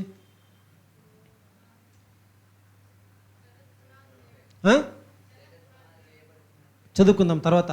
కానీ ఆయన ఎప్పుడో ఒక ప్రణాళిక వేసుకున్నాడండి. ఆ ప్రణాళిక నెరవేరలేదని చెప్పి వెయిట్ చేస్తున్నాడు, ఓపికగా ఉన్నాడు. ఎంత ఓర్పు చూడండి. అలాంటి ఓర్పు మనకి ఎంతవరకు ఉంది అంటే, తండ్రి అయిన దేవునికి అంత ఓర్పు ఉంది, యేసు ప్రభు గారికి అంత ఓర్పు ఉంది. మనకి టైం చూస్తాం, వచ్చేది లేటు, వెళ్ళడానికి ఎంత ఓర్పు ఉంది? సోదరులారా, ఈ యొక్క ఓర్పుని మనము కలిగి ఉండాలని చెప్పిన విషయాల్ని మనం చూస్తున్నాం. ఆ వాక్యం మరలా కూడా రివైజ్ చేయండి సిస్టర్, చదివారా? నా సహోదరులారా, మీ విశ్వాసమునకు కలుగు పరీక్ష ఓర్పును. నెక్స్ట్ వాక్యం కంటిన్యూ. ఓర్పును పుట్టించినని ఎరిగి మీరు నానా విధ మీరు సంపూర్ణులును అనునాంగులును ఏ విషయములోనైనను కొదువలేని వారునై ఉండునట్లు ఓర్పు తన క్రియను కొనసాగింపనీయుడి. చూడండి, మీరు సంపూర్ణంగా మారాలని చెప్తే, మీరు పరిపూర్ణత చెందాలని చెప్తే మీకేం అవసరమో ఇదే చాలా చాలా అవసరం అండి. మీరు ఎందుకు బాధపడతారు తెలుసా? ఈ ప్రపంచంలో ఎందుకు బాధపడతారు తెలుసా? పరిపూర్ణం చెందలేదు. ఏ పరిపూర్ణం చెందలేదు? నేను ఒక ఆశీర్వాదకరమైన జీవితం జీవించలేదు. ఏ ఆశీర్వాదము? నాకు కావాల్సిన స్థితిగతులు లేదు, నాకు కావాల్సిన సుఖభోగం లేదు, నాకు కావాల్సిన వసతులు లేదు అంటే ఒక ఆశాభావం. అది కొదువ, అది పరిపూర్ణం చెందలేదు. మేము చాలా పూర్ ఫ్యామిలీ అండి. నేను ఇంకా ఏం కలదా? సెటిల్మెంటు కాలేదు. అది లోకము, సాధారణమైన ఒక జీవితము. అయితే వాక్యం సెలవిస్తూ ఉంది, మీరు పరిపూర్ణం చెందాలంటే దేంట్లో పరిపూర్ణత? దాని కింద చూడండి, ఏ విషయంలో సిస్టర్? ఏ విషయంలో కొదువు లేదు. మీకు కొదువు అని చెప్తే ఏమి చెప్తారు మీరు? కొదువ? మనకి జీవితంలో కొదువు ఏముంది? ప్రతి ఒక్కరు దీని గురించి అంగలారస్తాము, బాధపడతాము, లేదంటే ఏమేమో పాటలు పడతాము. ఎందుకు? ఈ కొదువు ఉండకూడదండి మా జీవితంలో. మా జీవితం అంతా సరే, కొంతమంది మా జీవితం అంతా కొదువుతోనే కొనసాగించాం, కష్టంతోనే. మా కొడుకు కూతుర్లు ఇట్లా తరతరాలు కూడా ఇటువంటి కొదువుతో ఉండకూడదు. మాకు వాళ్ళని నేనేం చేయాలా? సెటిల్మెంట్ చేయాలా, స్థిరపరచాలా, కొదువు లేకుండా వాడిని పెట్టాలా. సోదరులారా, ఈ కొదువుల గురించి, ఈ యొక్క సంపూర్ణత గురించి వాక్యము మనకి చెప్పలేదు. మన యొక్క గుణలక్షణంలో ఎంతవరకు కొదువు ఉందో ఒకసారి ఆలోచిద్దాం. మనలో ఏ ఏ కొదువు ఉంది, మనం ఎటువంటి గుణలక్షణాల్లో కొదువుగా ఉన్నామో ఆలోచిద్దాం. ఈ కొదువు లేకుండా పరిపూర్ణంగా మనం ఒక గుణలక్షణాలు పరిపక్వమై ఫలించాలని చెప్తే, ఆత్మీయ ఫలితాలను మనం ఫలించాలి, మన యొక్క హృదయం పరిపూర్ణంగా మారాలని చెప్తే, అది అక్కడ ఓర్పు చాలా అవసరం. ఆ ఓర్పుగా మనం ఉంటే అన్ని గుణలక్షణాలు కూడా ఒకదానికొకటి మనకేమవుతుందంట? సమృద్ధిగా అవుతుంది, పరిపూర్ణంగా అవుతుంది. మనం సంపూర్ణంగా అవడానికి సోదరులారా, ఆ క్రియ చేస్తుంది, ఆ క్రియను కొనసాగిస్తుంది. ఆ క్రియను కొనసాగించేది ఓర్పు. ఆ ఓర్పే లేకపోతే క్రియ అనేది కొనసాగదు. కాబట్టి ఇటువంటి ఒక ఓర్పు మన తండ్రిని దేవుని వద్ద, క్రీస్తు వద్ద మనం చూస్తున్నప్పుడు మనం కూడా క్రీస్తు వలె మారాలి, ఆ మహిమలో పాలు పొందాలి, అతని వలె మన యొక్క జీవితం ఉండాలని చెప్పి ఒక ఆశాభావాన్ని వ్యక్తపరచుకుని ఈ యొక్క ఎంచుకున్న తర్వాత వేరే వాటి మీద కొదువుగా ఉంది, వేరే వాటి మీద మనకి అసంతృప్తిగా ఉందని చెప్పి భావిస్తే, అనుకుంటే కూడా మనం ఈ యొక్క ప్రయాణంలో ప్రయాణించలేదు లేము. సోదరులారా, మనకి మొదటగా మనం రికగ్నైజ్ అవ్వాల్సింది మన యొక్క జీవితంలో, నా యొక్క జీవితంలో నేను క్యారెక్టర్ వైజ్గా ఎటువంటి గుణలక్షణాల్లో కొదువుగా ఉన్నాను, నాలో ఎటువంటి లోపాలు ఉంది, నా ఎటువంటి ఒక తాపాలు ఉంది, నాకు ఎటువంటి మంచి గుణలక్షణాలు అలవరచలేకపోతున్నాను, మన యొక్క అవయవాల్లో ఎటువంటి సరే కోపం ఉందా, లేదంటే కోపం ఉందా, మత్సరం ఉందా, కుళ్ళు ఉందా, సహోదరుల పట్ల ఒక ద్వేషభావం ఉందా, ఎటువంటి ఒక భక్తి వైరాగ్యంలో ఎంత ఒక స్థితిలో ఉన్నామో అనేది ప్రతి ఒక్కరు ఆలోచించుకున్న తర్వాత మనం ఈ యొక్క వాక్యాన్ని చూద్దాము. నాకు ఇంకా కొదువుగా ఉంది, నేను సంపూర్ణుడు కాలేదనే ఒక ఆశ వస్తుంది. ఆ సంపూర్ణ మనం అవ్వాలని చెప్పినప్పుడు ఆ ఓర్పుగా ఉండాలనే ఒక నిరీక్షణ మనం కలిగించేది ఈ యొక్క వాక్యం మాత్రమే సోదరులారా. అప్పుడు మనం అందరినీ కూడా పరిపూర్ణ చెందడానికి ఆశ కలిగి ఉన్నామంటే మనం ఓర్పుని చాలా జాగ్రత్తగా కాచుకొని ఉండాలి. అప్పుడు ఒకవేళ ఈ యొక్క సమస్యలు వచ్చినప్పుడు ఓర్పు తగ్గిపోవచ్చు, లేదంటే సమస్యలు వచ్చినప్పుడు ఆ ఓర్పును మనం కోల్పోవచ్చు, బలాన్ని కోల్పోవచ్చు, నమ్మకాన్ని కోల్పోవచ్చు, ధైర్యాన్ని కోల్పోవచ్చు, మన బలహీనంగా కనబడవచ్చు, పడిపోవచ్చు సుడిగాలి దెబ్బకి. మహా అంటే వాక్యం మనకి సెలవిస్తూ ఉంది. 2 కొరింథీయులు 12వ అధ్యాయం 10వ వాక్యం చదువుకుందాం. 2 కొరింథీయులు 12:10. నేనెప్పుడు బలహీనుడనో అప్పుడే బలవంతుడను కనుక క్రీస్తు నిమిత్తము నాకు కలిగిన బలహీనతలలోను, నిందలలోను, ఇబ్బందులలోను, హింసలలోను, ఉపద్రవములలోను నేను సంతోషించుచున్నాను. చూడండి సోదరులారా, వాక్యం చాలా స్పష్టంగా మనకు చెప్తా ఉంది. నేను ఎప్పుడైతే బలహీనంగా ఉన్నానో, ఎప్పుడైతే నేను పడిపోయిన స్థితిలో ఉన్నానో, ఇప్పుడైతే నేను నాకు బలహీనపడానో అప్పుడే నేను ఏం చేయాలండి? When I am weak then I am strong. ఎప్పుడైతే నేను బలహీనంగా ఉన్నానో అప్పుడు నేను ఏం చేస్తాను? మరలా బలం పుంజుకుంటాను. మరలా బలం పుంజుకున్న తర్వాత క్రీస్తు నిమిత్తము నా కలిగిన ప్రతి ఒక్క బలహీనతలందు, నిందలందు, ఇబ్బందులందు, ఎటువంటి నిందలను రాని, చేయనని పని చేసినని చెప్పని, మాట్లాడని మాటలు మాట్లాడని చెప్పని, చాలా హృదయం అనేది మనకి చాలా సున్నితంగా దేవుడు ఏర్పరిచాడు. అంటే అది ఏ ఒక్క మాట అన్నా కూడా కొంతమందిని రే అంటే కూడా పడదు, పిలవడానికి రారా అంటే కూడా ఒప్పుకోడు. అది వానికి ఇచ్చే మర్యాదనిచ్చి పిలిస్తేనే ఆ యొక్క హృదయము. అప్పుడు అలాంటి ఒక హృదయాల్లో మనం ఉన్నప్పుడు నువ్వు పలకలేని మాటలు నువ్వు పలికావంటే ఎలా ఉంటుంది ఒక సహోదరునికి, లేదంటే ఒక హృదయానికి? అలా నిందలు రావచ్చు, అనేక ఇబ్బందులు కలగవచ్చు, అనేక బలహీనతలు కలగవచ్చు, ఒకవేళ శరీరంలో బలహీనతలు ఏర్పడవచ్చు, కావాలనే నీకు ఇబ్బంది పెట్టవచ్చు, నీకున్నటువంటి వసతులన్నీ కూడా తీసివేయవచ్చు. అలాంటి పరిస్థితుల్లో నేను చెప్తా ఉంది ఇక్కడ వాక్యము, ఆ ఉపద్రవంలో, హింసల్లోనూ నేను సంతోషించుచున్నాను. ఎందుకంటే ఒకవేళ ఇలాంటి ఉపద్రవములు, హింసలు, నిందలు వచ్చినప్పుడు నేను బలహీనంగా పడిపోయి ఉన్నప్పటికీ కూడా, నేను ఎప్పుడైతే బలహీనంగా పడి ఉన్నానో ఆ స్థితిలోనే నేను బలవంతుడుగా మారుతాను. అది ఎవరు బలమిస్తారు? చూడండి, ఆ పక్షిరాజు అనేది ఆ సుడిగాలికి ఇప్పుడు వచ్చింది, సుడిగాలి మీద ఉంది. సుడిగాలి వచ్చిన తర్వాత సుడిగాలిలో తగులుకొని అక్కడే ఉంటుందా? తన యొక్క గురి సుడిగాలి కన్నా ఇంకా చుట్టుకొని ఇంకా పైకి వెళ్తుంది. అన్ని పక్షులు కూడా సుడిగాలి కిందనే పడిపోతే ఇది సుడిగాలి కన్నా పైకి వెళ్తుంది. సుడిగాలిని దాటి పైకి వెళ్ళి ఉన్నత స్టేజ్కి వెళ్ళిన తర్వాత అక్కడ చూస్తుంది సుడిగాలిలో ఉన్నటువంటి ఒక చీకటిని. సుడిగాలిలో ఏమైనా కనబడుతుందా? చెత్త చెదారము, లేదంటే ఏమైతే ఉందో అన్నీ కూడా ఉంటుంది కింద, చీకటి, ఇబ్బంది, అదే హింసలు అన్నీ ఉంది కింద.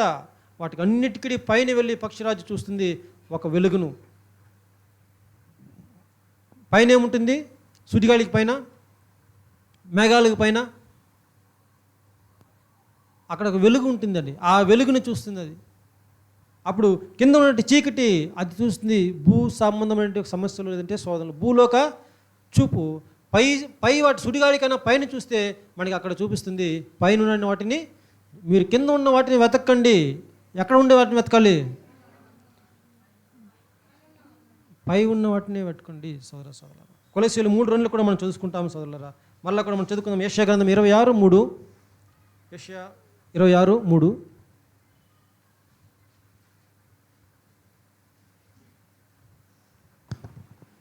ఎవని మనస్సు నీ మీద ఆనుకొనునో వానిని నీవు పూర్ణ శాంతి గల వానిగా కాపాడుదువు. ఏలయనగా అతడు నీ యందు విశ్వాసం ఉంచి ఉన్నాడు. చూడండి, ఇప్పుడు ఎవని మనసు అయితే నీ మీద ఆనుకుని ఉంటుందో,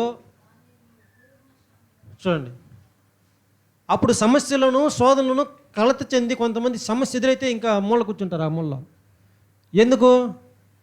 శరీరం కూడా సహకరించదు, మైండ్ పనిచేయదు, సమయము తెలియదు, ఆకలి దప్పికలు లేదు, ఏమి చేయాలనంటే తోచదు, చేయడానికి బలం లేదు. ఇటువంటి స్థితిలో అక్కడ కుప్పకొల్లిపోతారు. సోదరులరా, అలా మళ్ళీ చెప్పినప్పుడు ఎవని మనసు అయితే, ఒకవేళ నీ మనసు నిజంగానే దేవుని పైన ఆనుకొని ఉంటే, అది అంటుక పెట్టుకుని ఉంటే, if you are in abide in Christ, అప్పుడు వారి యొక్క హృదయము పూర్ణ శాంతి, ఆ నెమ్మది, హృదయానికి ఒక నెమ్మది. ఎందుకు? నా తండ్రి నాతో పాటు ఉన్నాడు, నేను అతనితో పాటు ఆనుకుని ఉన్నాను. ఏ విధంగా దారంలో నూలు పోగు పెన వేసుకుని ఉందో అలా నా జీవితము అతనితో పాటు పెన వేసుకుంది. కాబట్టి ఆయన నన్ను చేయి విడువడు, నన్ను ధైర్యపరుస్తాడు, బలపరుస్తాడు. కాబట్టి నేను కృంగిపోను, నేను శాంతిగా ఉంటాను, నేను ఏడవను, కొంత ఏడుపు కూడా రాదు. ఎందుకంటే నెమ్మదిగా ఉంది, శాంతిగా ఉంది. అలాంటి స్థితిలో కూడా ఆయన కాపాడుతాడనే విషయాన్ని మనం చూస్తున్నాం సోదరులరా. దాని తర్వాత అతడు నీయందు విశ్వాసం ఉంచు. ఎందుకంటే మన యొక్క ఫెయిత్, విశ్వాసం అనేది, నిరీక్షణ అనేది అక్కడ ఉంచి ఉన్నాము, ఆయన ఆనుకుని ఉన్నాము. కాబట్టి మన యొక్క హృదయం ఆయన కాపాడుతాడంట పూర్ణ శాంతితో. సోదరులరా, ఇప్పుడు ఇలాంటి స్థితికి మనం వెళ్ళామా? ఇలాంటి స్టేజ్కి మనం వెళ్ళామా? అంటే ఈ దశకి మనం వెళ్ళి ఉన్నామా? ఎవరి మనసు అంటే ఏంది? అక్కడ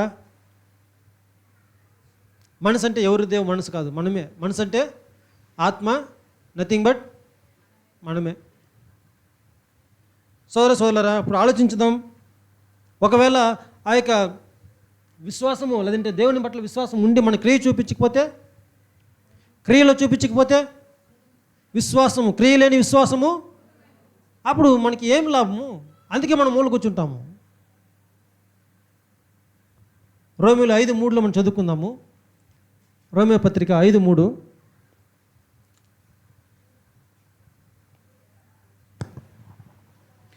అంతేకాదు శ్రమ ఓర్పును, ఓర్పు పరీక్షను, పరీక్ష నిరీక్షణను కలుగజేయనని ఎరిగి శ్రమల యందును అతిశయపడుదుము. చూడండి సోదరులారా, వాక్యం మనకి తేటగా స్పష్టంగా మాట్లాడుతూ ఉంది. ఆ ఓర్పు, ఆ సహనము, ఆ యొక్క నిరీక్షణ అన్నీ కూడా మనము కలగజేసేది ఈ యొక్క సమస్యల ద్వారానే మనం కలిగి ఉండాలి. ఎలాగైతే ఇటువంటి ఒక స్థితిలో మనం ఉన్నామో, ఈ దశ నుంచి మనకి నెక్స్ట్ స్టెప్కి తీసుకువెళ్తుందండి. నెక్స్ట్ స్టెప్ ఏంది? ఇదే లాస్ట్ అనుకున్నాను నేను. ఈ యొక్క దశ నుంచి మరలా వాక్యం మనం చెప్పాము, యెషయా గ్రంథం 40:31.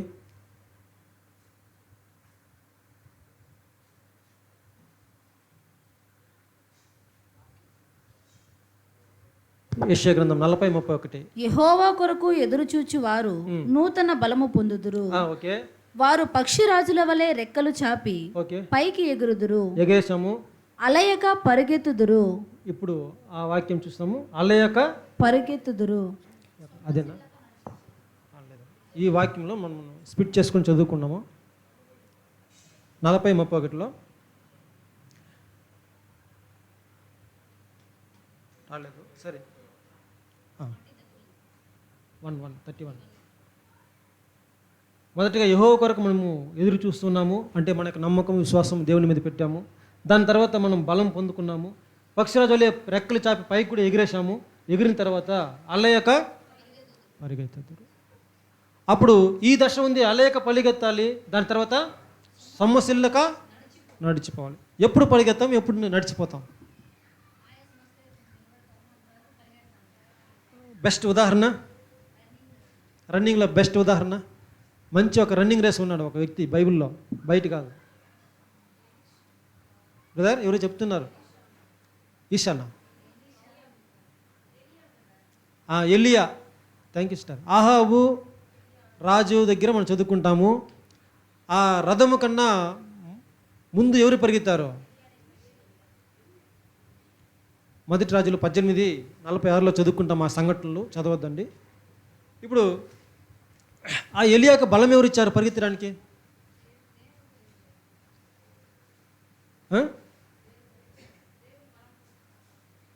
పరిగెత్తలేదు. గుర్రానికన్నా ఫాస్ట్గా పరిగెత్తగలమా? మనం ఎంత వేగంగా పరిగెత్తగలము?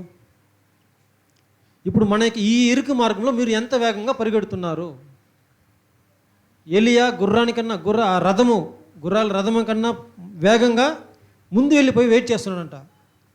మనం ఎంత వేగంగా పరిగెత్తుతున్నాము ఈ యొక్క ఇరుకు మార్గంలో, ఈ ప్రయాణంలో? అది ప్రతి ఒక్కరు పర్సనల్గా వదిలేస్తున్నాం. దాని తర్వాత చివరి భాగము, సమస్యలక నడిచిపోదురు. మన యొక్క జీవితం మామూలుగా నడిచిపోతేనే మనకేమవుతుంది? టైర్డ్నెస్ అనేది వస్తుంది. ఇక టైర్డ్నెస్సే ఉండదంట. అట్లా ఎవరు నడిచిపోయినారా? 1 గంట నడిస్తే ఎలా మీ సరే మన యొక్క కెపాసిటీ ఎంత దూరం నడవగలము? ఎన్ని గంటలు నడవగలము? 5 నిమిషాలు, గంట, నెల, చెప్పండి. సంవత్సరం నడవగలమా? ఎవరు పలకరండి. అర్థమవుతుందా? ఫిజికల్గానే అడుగుతున్నాను, ఫిజికల్గానే మనం ఎంతసేపు నడవగలము?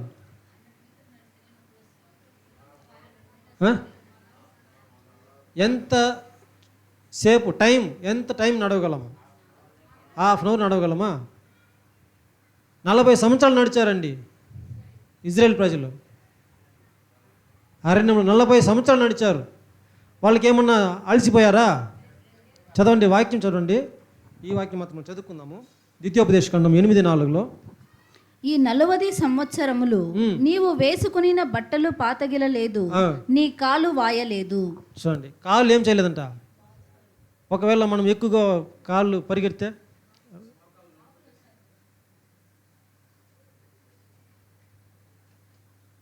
కాబట్టి పరిగెత్తి చూడండి, అప్పుడు తెలుస్తుంది. కొంచెం నడిచి చూడండి, నడిచే వాళ్ళకి తెలుస్తుంది. కొంతమంది అనుభవపడ్డాళ్ళు. అప్పుడు ఆ కాలు అనేది మళ్ళీ ఒక వారం పని చేయదు. ఒక వారం నడిచినామంటే, వారం కాదు ఇంకా 10 రోజులు కూడా అది తనకి బలాన్ని బట్టి పని చేయదు, నడవడం కుదరదు, అంత వాసిపోతుంది, నరాలు టైట్ అయిపోతుంది, కాళ్ళు బెండ్ అవ్వదు. చూడండి, వాక్యం ఏం చేస్తుందంటే, నీ కాలు 40 సంవత్సరాలండి ఇజ్రాయెల్ ప్రజలు నడిచారంట. కానీ ఎటువంటి ఒక అలసిపోలేదు, తమ కాళ్ళకు ఎటువంటి వాపు రాలేదు. ఎందుకు? అక్కడ ఏం పని చేసింది? ఏం పని చేసింది అనుకుంటున్నారు? చూడండి, అదే ఆ నూతనమైన బలాన్ని వాళ్ళు పొందుకున్నారు. అక్కడ ఎలియా ఎట్లా బలం పొందుకుని పరిగెత్తాడో, అలా ఇక్కడ కూడా వాళ్ళు బలం పొందుకొని పరిగెత్తారనేది మనం చూస్తున్నాం సోదరులారా. ఇప్పుడు మనం చూస్తే ఏ విధంగా పక్షిరాజు బలం పొందుకున్న తర్వాత ఆ యొక్క సుడిగాలిని ఆధారం చేసుకొని తన యొక్క గురిని సుడిగాలి కన్నా పైన వెలుగు వైపు చూసుకుంటూ వెళ్ళి దూరుతుందో, ఇంకా ఉన్నతమైన స్టేజ్కి ఆ పక్షిరాజు ఎలా ఎగురుకుంటూ వెళ్తుందో, ఎలా అలసిపోకుండా. ఎప్పుడన్నా పక్షిరాజు అలసిపోయింది చూసారా? పైన ఎలా ఉంటుంది? అది రెక్కలు చాపుకొని కష్టపడతా ఉంటుందా? ఫ్రీగా ఏం చేస్తుందంట? గాలి మీద పండుకుంటుంది, అది ఎంజాయ్ చేస్తూ ఉంటుంది. అట్లా గాలిలో చుట్టుకుంటూ ఉంటుంది. అప్పుడు మనం కూడా మనకి విశ్వాసంని, మనకు నిరీక్షణ, మనం ఎప్పుడైతే దేవునితో పాటు, దేవుని చిత్తాంతో పాటు మనం అంటికట్టుకుని ఉన్నామో, ఆ విశ్వాసం క్రియల్లో చూపిస్తూ మనం ఉన్నామో, దేవుడు మనతో పాటు ఉన్నానంటే నమ్మకం స్థిరంగా మనం పెట్టుకున్నామో, అప్పుడు మనం కూడా ఎలా ఉంటాము? ఈ యొక్క నూతనమైన బలాన్ని పొందుకుంటాము. ఈ పక్షిరాజు వల్లే సుడిగాలిని మించిపోయి పైకి ఆకాశంకి ఎగురుతాము. ఉన్నతమైన స్థలంలో మనము నివాసం కలిగి ఆ యొక్క వెలుగును చూసుకుంటూ వెలుగులో మనం నిబ్బరంగా ప్రయాణం చేస్తుంటాము అనేది మనం చూసుకుంటాం సోదరులారా. అప్పుడు మనం కూడా మనం ఈ యొక్క జాడలో, పక్షిరాజు యొక్క ఈ యొక్క ప్రయాణంలో మనం ఏ స్టేజ్లో ఉన్నాము? ఏ స్టేజ్లో ఉన్నాము? ఇప్పుడు ఇంకటికి ముగియలేదు ఇంకా పక్షిరాజు ప్రయాణము. మనం ఎంత దూరం దీంతో పాటు కంపేర్ చేసుకుంటే మన జీవితము ఎంత దూరము మనం ప్రయాణించున్నాము. ఇక్కడ మొదలవుతుంది మరలా పక్షిరాజుకి ఏంటి? తనకు జీవితకాలం ముగించిపోయింది. మరలా ఏమవుతుంది తెలుసా? మనం చదువుకుంటాం కాబట్టి నేను స్కిప్ చేస్తున్నాను. తన యొక్క జీవితం మరలా నూతనమైన బలాన్ని పొందుకుంటుంది. ఆ పాత ఈకలన్నీ ఏమవుతుందంట? రాలిపోతుంది. ఆ కొత్త ఈకలు వస్తుంది. ఇంకా పైకి ఎగరాలంటే దానికి ఏం కావాలా? మంచి ఒక ఫ్రెష్ ఫిదర్స్ కావాలి. అప్పుడు వాటన్నిటి కూడా పాతవన్నీ తీసేయాలి. పాత తీసేస్తే ఏమవుతుంది? కొత్తది వస్తుంది. పాత తీసేస్తే కొత్తది వస్తుంది. Thank you. పాత తీసేటప్పుడు ఎలా ఉంటుంది తన శరీరానికి అని. అప్పుడు మనకి తెలుసు, పాత మనిషి, కొత్తది నూతన మనిషి. సరే, ఇప్పుడు మనం పాత మనిషిలోనే ఉన్నామా లేదంటే కొత్త మనిషిలో ఉన్నామా? ఇప్పుడుదా పీకుతా ఉన్నామా? అప్పుడు ఆ గద్దకి లేదంటే పక్షిరాజుకి ఏ విధంగా ఒక్కొక్క ఈక పీకేటప్పుడు వచ్చేటప్పుడు ఎంత పెయిన్గా ఉంటుంది. అప్పుడు మనలో ఉన్నట్టు ఈ పాత గుణ లక్షణాలను ఒక్కొక్కటి వదులుకోవాలంటే చాలా చాలా కష్టం. పుట్టుకతో వచ్చి ఉంటాయి కొన్ని జన్మల స్వభావాలు. వాటిని వదలాలంటే అంత ఈజీగా పోతుందా? పోదా? ఉందామా? చాలా చాలా బాధ, నొప్పి. ఎందుకు? ఈగో సాటిస్ఫైడ్ కాలేదు నాకు. మీరు చెప్పండి. ఎందుకంటే అది అలవాటు అయిపోయింది. ఆ పాత ఈకను మనం పీకింది, కొత్త స్వభావం అనేది రాదు. పాత స్వభావం అలాగే కలిగి ఉంటే, ఈ కోపతాపాలు అలాగే ఉంటే, పాత స్వభావం అలాగే ఉంటే, పాత గుణలక్షణం అలాగే ఉంటే కొత్త గుణలక్షణాలు రాదు. మన చిత్తము, మనకు ఆశ, మనం ఏదైతే అనుకుని ఉన్నామో, మనకి సెల్ఫ్ విల్లింగ్ ఎప్పుడైతే మనం తీసేస్తామో అప్పుడు దేవుని యొక్క చిత్తము మనకు వస్తుంది. మనం మన చిత్తాన్ని పెట్టుకుని దేవుని చిత్తాన్ని నెరవేర్చడానికి అవుతుందా? అప్పుడు మొదటిగా మనం చేయాల్సింది మన చిత్తం తీసేయాలి. మన స్వభావం, పాత స్వభావం తీసేయాలి. అది మన ఆలోచన కావచ్చు, మన స్వభావం కావచ్చు, ఎటువంటి గుణలక్షణమైనా సరే మనం తీసివేసి నూతనమైన ఒక స్వభావాన్ని మలుచుకోవాలి. అప్పుడు బాధ కలగవచ్చు. సహోదరులు ఒక మాట అన్నా, బుద్ధి చెప్పినా, వాక్యం చెప్పినా, వదిలేయమని చెప్పినా బాధ అవుతుంది శరీరానికి, ఈ పాత స్వభావానికి. అందుకే పాత స్వభావము, కొత్త స్వభావం, నూతన సృష్టిని బైబిల్ వాక్యం చెప్తుంది. నూతన సృష్టికి పాత సృష్టికి ఏమవుతుందంటే అక్కడ ఎప్పుడు వారు జరుగుతూనే ఉంటుంది. ఓకే, పెద్ద వారే జరుగుతూ ఉంటుంది లోపల. ఒకటి పాత స్వభావం కావాలంటే కొత్త స్వభావము వద్దు ఉంటుంది. పాత స్వభావం అక్కడికి పోవాలంటే కొత్త స్వభావము వదులుకోదు. సోదరులారా, ఇంకా మనం ఫాస్ట్గా వెళ్దామా? క్లోజ్ చేసుకుందామా? ఇంకా నాకు హాఫ్ అన్ అవర్ పడుతుంది, కానీ నేను 10 నిమిషాలు ముగించడానికి ప్రయత్నం చేస్తాను. సహకరించండి. అప్పుడు సోదరులారా, ఇవన్నీ కూడా మొదటి 2 కొరింథీయులు 4వ అధ్యాయం 16వ వాక్యం చదువుకుందాం. ఇది ఫస్ట్ చదవండి సిస్టర్. కావున మేము అధైర్యపడము, మా బాహ్య పురుషుడు కృషించుచున్నను, అంతర్య పురుషుడు దినదినము నూతన పరచబడుచున్నాడు. చూడండి, ఇతనికి 2 పురుషులు ఉన్నారంట. బాహ్య పురుషుడు ఒకడు, అంతర పురుషుడు ఒకడు. అది నూతన సృష్టి, పాత సృష్టి, పాత స్వభావము. అప్పుడు పై స్వభావం, పాత స్వభావము దినదినము ఏం చేయాలా? దినదినము పాత స్వభావం నూతన పరచబడాలి. పాత స్వభావము బాహ్య పురుషుడు ఏమవ్వాలి?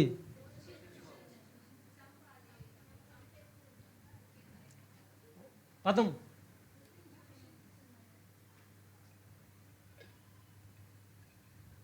సరే, మీరు చెప్పిన పదానికి నేను చెప్తాను. చంపేయాలి. చంపేశామా? ఎన్ని రోజులు చంపుతాము? ఎంత సమయం చంపుతాము? చంపుతూనే ఉంటామా? అప్పుడు వాడు సావుడు. మనం చచ్చేంత వరకు మనమే చచ్చిపోవాలి, చంపి. అలాగా? అదే పదం మనం చెప్తుంది. కరెక్ట్ వర్డ్ అక్కడ ఇచ్చారు. కృషించంటే ఆ లైఫ్ లాంగ్ చదువు. దాన్ని కొద్దిగా చంపి దాన్ని పెరగనేయకూడదు. అందుకే మనం బేసిక్ క్లాస్లో చదువుకుంటాం కదా, ఓల్డ్ నేచర్ అనేది పెద్దగా ఉంటుంది మొదట్లో, నూతన సృష్టి చిన్నగా ఉంటుంది. దాన్ని అదుపు చేసి తగ్గించి నూతనమైన స్వభావాన్ని మనము పెద్ద చేయాలి, పాత స్వభావాన్ని తగ్గించుకోవాలి. సోదరులారా, అలా చేస్తున్నప్పుడు మాత్రమే మనము అనేక బాధలు కలగవచ్చు, లేదంటే వారిలో దెబ్బలు తినచ్చు. అయినా పర్లేదు, ఏం చేయాలా? ఈ యొక్క నూతన స్వభావాన్ని మనము కలిగి ఉండాలనేది మనం చూస్తున్నాం. అందుకే ఈ యొక్క ఇరుకైన మార్గంలో ప్రయాణించేవారు ఫస్ట్ ఈ మార్గం ముందని చెప్పి కనుగొనేవారు చాలా కొద్దిమంది. ఈ మార్గంలో ప్రయాణించాలని చెప్పి తీర్మానం చేసుకునే వాళ్ళు ఇంకా కొద్దిమంది. తీర్మానం చేసుకున్న తర్వాత ప్రయాణించడానికి ముందుకు కొనసాగే వాళ్ళు కొద్దిమంది. ప్రయాణం చేసిన తర్వాత ఈ యొక్క దీంట్లో స్టాండర్డ్గా నిలిచేవాళ్ళు ఇంకా కొంతమంది. అలా నిలిచి తుదముట్టించుకు చివరికి చేరుకునే వాళ్ళు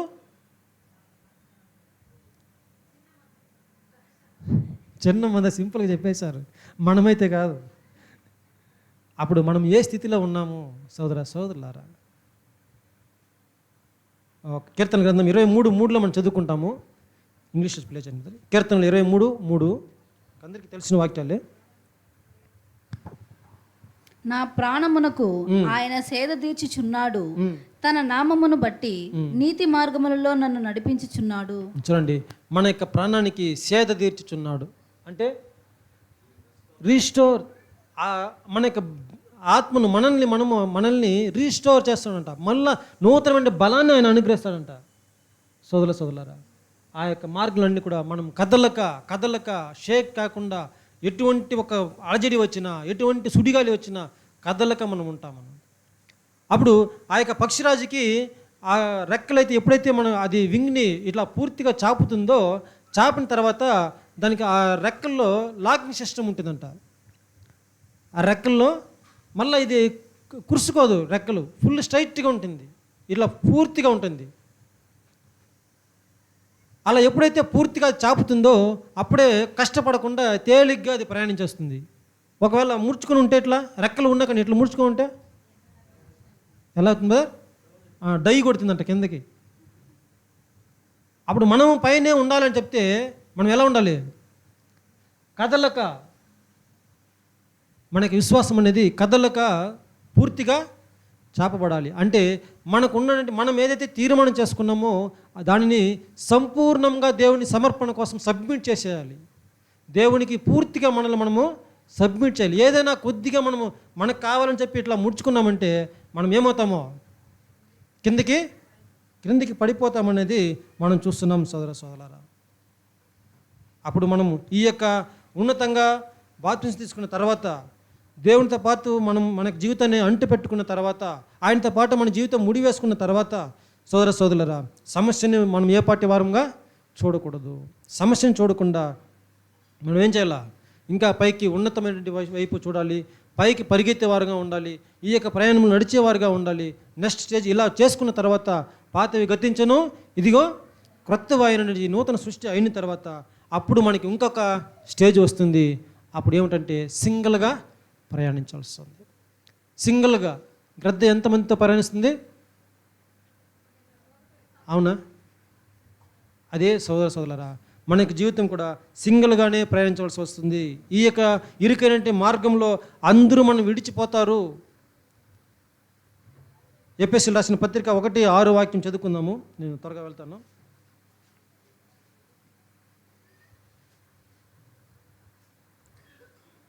ఎఫెసీయులు 1:6 చదవండి. దేవుడు మనల్ని ఎప్పుడు ఏర్పరచుకున్నాడు చూడండి. ఎట్లనగా తన ప్రియుని యందు తాను ఉచితముగా మనకు అనుగ్రహించిన తన కృపా మహిమకు కీర్తి కలుగునట్లు తన చిత్త ప్రకారమైన దయా సంకల్పము చొప్పున యేసు క్రీస్తు ద్వారా తనకు కుమారులనుగా స్వీకరించుటకై మనలను ముందుగా తన కోసము నిర్ణయించుకుని మనము తన ఎదుట పరిశుద్ధమును నిర్దోషులమునై ఉండవలెనని జగత్పునాది వేయబడక మునిపే ప్రేమ చేత ఆయన క్రీస్తులో మనలను ఏర్పరచుకునేను. చూడండి, మనల్ని ఆయన ఏర్పరచుకున్న తర్వాత మనం ఈ యొక్క మార్గంలో ఇంత దూరం ప్రయాణించిన తర్వాత మనకి ఇంకా కూడా ఆయన చెప్తారంట. అంటే మన చుట్టూ ఉండంటే వారు వదిలిపోయినప్పటికీ కూడా మనకి జీవితం ఇలా ప్రయాణిస్తున్నప్పుడు చుట్టూ ఉన్నవారు హేళన చేస్తారు. ఏంది వీటికి బతకడానికి కూడా చాతకెళ్ళదు, తన యొక్క జీవితం ఇలా కొనసాగుతూ ఉంది, అన్ని నష్టము. ఒకవేళ ఇక్కడే ఉండుంటే, అంటే ఒకవేళ బాబులో ఉండొచ్చు, లేదంటే పాత స్వభావం ఉండొచ్చు, అలా ఉండింటే చెప్తారు, నువ్వు ఇక్కడే ఉండింటే నీకు ఈ నష్టము జరిగి ఉండదు. మాతో పాటు ఉండింటే నువ్వు ఎంతో ఆశీర్వాదకరంగా జీవించి ఉంటావు. నీ జీవితం ఇప్పుడు ఎలా ఉంది సత్యం వెళ్ళిన తర్వాత అంటే చాలా చాలా దుఃఖకరంగా ఉంది. ఎందుకు ఈ దుఃఖము? నువ్వు చాలా ఏం చేస్తున్నావా? మూర్ఖుడిలాగా ఉన్నావు, బ్రతకడం తెలియకుండా ఉన్నావు. అనేక హేళన చేస్తారు. అలాంటి పరిస్థితులు ఎదురు అవ్వచ్చు మనకి. అలా స్థితిలో కూడా అపోస్తలుడైన పౌలు గారు ఈ మాట మనకి ఆధారంగా చెప్తున్నాడు. చదువుకుందాము. 2 తిమోతి 4వ అధ్యాయము 16వ వాక్యం. 2 తిమోతి 4:16. నేను మొదట సమాధానము చెప్పినప్పుడు ఎవడునూ నా పక్షముగా నిలువలేదు, అందరూ నన్ను విడిచిపోయిరి, ఇది వారికి నేరముగా ఎంచబడకుండునుగాక. ఎవరు విడిచిపోయారంట? అపోస్తలుడు పౌలుకి ఈ సంఘటన ఎదురైందండి. ఆ ఎదురైన తర్వాత ఆయన వాక్యం చెప్తాడు, నాకు ఎవరు కూడా, అతను ఒక విచారణకి వెళుతున్నప్పుడు అక్కడ ఎవరు లేదంట, ఎవడును చూడండి, ఎవరు విడిచిపోయింది అక్కడ? అందరూ అంటే ఎవరు? అపోస్తలుడు పౌలుతో ఎవరు ఉన్నారు? ఎంతమంది ఉన్నారు? సహోదరులు. సత్యంలో ఉన్నంటే సహోదరులే అతన్ని ఆ స్టేజ్లో విడిచిపోయారంట. ఆ యొక్క నేరము ఆ సహోదరుల మీద. చూడండి, మనము అపోస్తలుల యొక్క హృదయాన్ని చూడండి, పరిస్థితి చూడండి, గమనించదాం.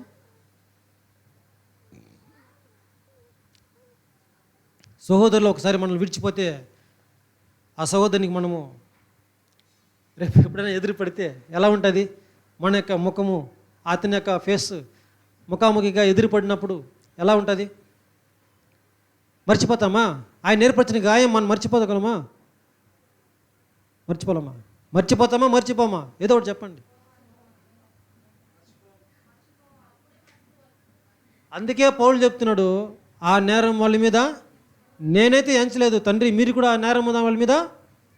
ఎంత హృదయము అంటే ఎంత ఉన్నతమైన స్టేజ్కి ఆయన వెళ్ళి ఉండాలి. అందుకే చెప్తాడు, మన యొక్క హృదయం అనేది, మన యొక్క ప్రయాణం అనేది పైన వాటిని గమనించాడంటే ఆ ఆకాశం వైపు ఎందుకు ఈ యొక్క పక్షిరాజు పైకి వెళ్తుంది, ఆ పైకి వెళ్ళడం, ఇంకా పైకి వెళ్ళడం తెలియపరుస్తుంది ఉన్నతమైనటువంటి ఆలోచనలు.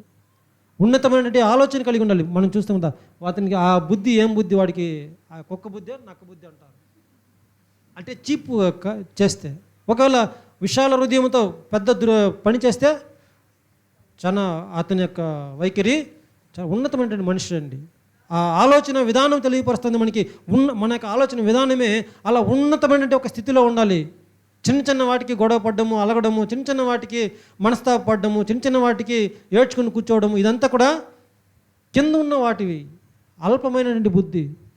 పక్షిరాజు వలె ఉన్నతమైనటువంటి తీసుకున్నాలంటే వాళ్ళు చాలా ఉన్నతంగా ఉండాలని చెప్పి మనకు తెలియపరుస్తుంది సోదర సోదరులారా. అప్పుడు ఇంకోటి చెప్పాలంటే అది చాలా స్పష్టంగా పైనుంచి కూడా చాలా స్పష్టంగా తన యొక్క ఎరను చూస్తుంది. తన కళ్ళు ఎలా ఉంటుందంట? దూరదృష్టి. ఎక్కడ ఉన్నా తన యొక్క చూపు వచ్చి స్పష్టంగా చూడగలదండి. దూరము చూస్తుంది. సోదరు చెప్పినది దూరదృష్టి ఉంటుంది, వైడ్ యాంగిల్లో కూడా చూస్తుంది. తన కళ్ళు ఏదైనా ఒక పర్టికులర్ స్పాట్ని చూడాలంటే ఆ జూమ్ చేస్తుంది కళ్ళని, అలా చేసి దగ్గరికి వెళ్ళి దాన్ని స్పష్టంగా చూస్తుంది. మనము ఆ కల్టి యొక్క నిర్మాణం అలా నిర్మించబడి ఉంటుంది. మనకే ఏం తెలియపరుస్తుంది అంటే ఏం పాఠాన్ని ఇస్తూ ఉంది? దూరంగా ఉండాలని చూడడం, దూరంగా ఉండాలని చూడడం. ఆ మిలీనియల్ ఏజ్లో ఏం జరగబోతుంది, రానున్న సంవత్సరాల్లో ఏం జరగబోతుందని ఎట్లా చూస్తాము? దేవుని యొక్క ప్రవచన వాక్యాన్ని బట్టి మనం చూస్తాం. దూరంగా ఉండి చూడడం, వైడ్ యాంగిల్ మన చుట్టూ ఏం జరుగుతూ ఉంది, ఏ పరిస్థితిలో మనం ఉన్నామో అది తెలియపరుస్తూ ఉంది. వాక్యం ఏమి సెలవిస్తూ ఉంది? స్పష్టంగా వాక్యాన్ని విభజించి పరిశోధించి ఏ వాక్యం ఏ అర్థాన్ని ఇస్తా ఉందని చెప్పి చూసేటువంటి కళ్ళు ఎవరికి ఉంది? ఎస్, అప్పుడు ఆ యొక్క డేగలాంటి కళ్ళు సంఘానికి దేవుడు ఇచ్చినది తెలియపరుస్తాను. అలాంటి ఒకవేళ మనము ఈ వాక్యాన్ని తీసుకొని ఇది మనకి ఈ విధంగా వాక్యం సెలవిస్తూ ఉందని చెప్పి తప్పుగా అర్థం చేసుకుంటే, తప్పుగా మనము వాక్యాన్ని అన్వయిస్తే అక్కడ కూడా మనం పడిపోయే ఛాన్స్ ఉంది. అంటే ఈ స్టేజ్లో తర్వాత వాక్యం ఏమైతే మనకు స్పష్టంగా తెలియపరుస్తుందో, రాజ్యం గురించి కానీ, ఏ ఒక్క ప్రవచనం గురించి కానీ, ఎటువంటి విషయాలు, అన్ని విషయాల్లో కూడా స్పష్టంగా వాక్యాన్ని విభజించి అర్థం చేసుకొని దాని యొక్క భావాన్ని తీసుకునే, సత్యాన్ని తీసుకునే వారు డేగ కళ్ళు లాంటి వారుగా ఉంటారు. అటువంటి బైనాక్యులర్ కళ్ళు దానికి ఉన్నది. మనకు కూడా అటువంటి ఒక చూపు దేవుడు ఇచ్చాడని చెప్పి చూస్తున్నాం సోదర సోదరులారా. అప్పుడు ఇలాంటి ఒక చూపు మనకి ఎవరికైనా ఉందా? పోల్చి చూసుకుందాం. లేదు, వాక్యం ఇలాగే చెప్తా ఉంది, ఇలాగే నేను ఉంటాను అంతే. అందుకే వాక్యం శ్రమిస్తుంది. మీలో చాలామందికి ఏమవుతుందంట, భేదములు, అభిప్రాయ భేదములు ఎందుకు కలుగుతుంది? వాక్యం స్పష్టంగా కనపడలేదు మనకి, అందువల్ల ఏమవుతుంది? అభిప్రాయాలు వేరువేరుగా భిన్న అభిప్రాయాలు కలుగుతూ ఉంది సంఘంలో. అప్పుడు స్పష్టంగా అందరూ కూడా స్పష్టంగా చూస్తే ఇది ఏ కలర్లో ఉంది, ఏ రంగులో ఉంది, ఏది ఏమి పర్టికులర్ ఏ జీవి ఏ క్రిమి అంటే పక్షిరాజు జాడలో చూస్తున్నాం. దూరం నుంచి చూస్తే ఇది ఏ రంగులో ఉంది కూడా పక్షిరాజు కనిపెట్టగలదంట, అది ఏమి ఎర్రని చెప్పి కూడా కనిపెట్టగలదంట. అప్పుడు అంత స్పష్టంగా మనం చూస్తే సత్యవాక్యం ఇదిగా, ఈ యొక్క వాక్యం ఈ ప్రవచనం ఈ యొక్క సమయంలో నెరవేర్చబోతుంది, ఇదే ప్రవచనము దీనికి చెప్పబడింది, ఈ వాక్యము ఈ యొక్క వాగ్దానము మనకు మాత్రమే తెలియపరచబడింది అని చెప్పి విశ్వాసము మనకి ఎప్పుడు కలుగుతుందంటే పర్టికులర్గా దాన్ని స్పష్టంగా చూచినప్పుడు మాత్రమే. సోదరులారా, ఇలా ఉండగా సోదరులారా, మనము ఈ యొక్క స్టేజ్ కూడా మనం వెళ్ళి ఉన్నామా, ఇంకా వెళ్ళలేదా? ఈ ప్రయాణంలో చెప్పండి, మీరు చెప్తే నేను త్వరగా వెళ్ళిపోతాను. సరే, సామెతల గ్రంథము 22:3 చదువుకుందాం. సామెతలు 22:3. బుద్ధిమంతుడు అపాయము వచ్చుట చూచి దాగును, జ్ఞానము లేని వారు యోచింపక ఆపదలో పడుదురు. ఈ యొక్క వాక్యాన్ని ప్రశ్నిస్తే మనము బుద్ధిమంతుడు ఎవరు?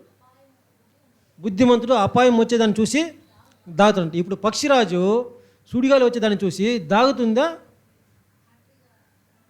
ఇందాక మనం హ్యాపీగా ఎగురుతుందని చెప్పాము, ఇప్పుడు ఏం చెప్పాలంట? బుద్ధిమంతుడు ఏం చేస్తారంట? మరి ఇప్పుడు దాగాల, పైకి ఎగరాలా?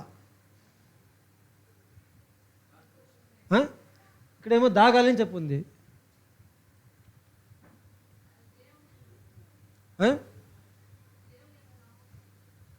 అదే అంటే కరెక్టే సోదరు చెప్పింది. మనము దేవుణ్ణి ఆశ్రయించాలి. యెహోవాను ఆశ్రయించేవాడు కదలక, నాకేం తెలీదా? చదువుకున్నాము లేదా? దేవుణ్ణి ఆశ్రయించిన నరుడు ఎప్పుడు కూడా నిత్యము కదలక సియోను కండవలే స్టాండ్కుంటాడు. అంటే ఎప్పుడు కూడా కదలకుండా ఉండాలంటే, మనం దాక్కోవాలంటే ఆయన యొక్క రెక్కల ఆశ్రయపు నీడలో మనము ఏం చేయాలా? దాగి ఉండాలి. అందుకే కోడి ఏ విధంగా కుంజుల్ని తన యొక్క రెక్కల కిందలో దాచిపెట్టుకుందో ఆ విధంగా మనము తన యొక్క రెక్కల కిందకి వెళ్ళిపోవాలి. అది చూస్తే తెలియపరుస్తుంది మనకి దాగడం అంటే. ఆయన యొక్క సన్నిధిలో ఉండి మనము పైకి ఎగరాలనేది మనకు తెలియపరుస్తుంది సోదర సోదరులారా. ఇంకా కొద్ది ముందుకు వెళ్ళామంటే తన యొక్క నివాసం ఎక్కడ ఏర్పరచుకుంటుంది? అది మనకు తెలుసు. మన యొక్క నివాస స్థలము, మన యొక్క గుడారం ఎక్కడ ఉందంట?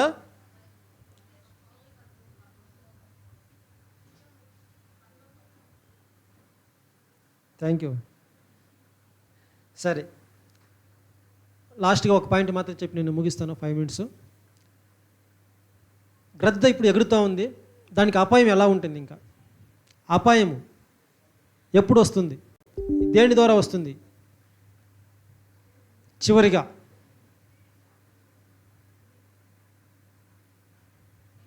సరే, ఇంకొక ప్రశ్న, అంటే ఆ ప్రశ్న ఇట్లా అడుగుదాం. గ్రద్దని ఎవరైనా చంపగలదా? ఏదైనా చంపగలదా? ఎవరు చెప్తున్నారు లైట్గా? వేటగాడు చంపేస్తాడా?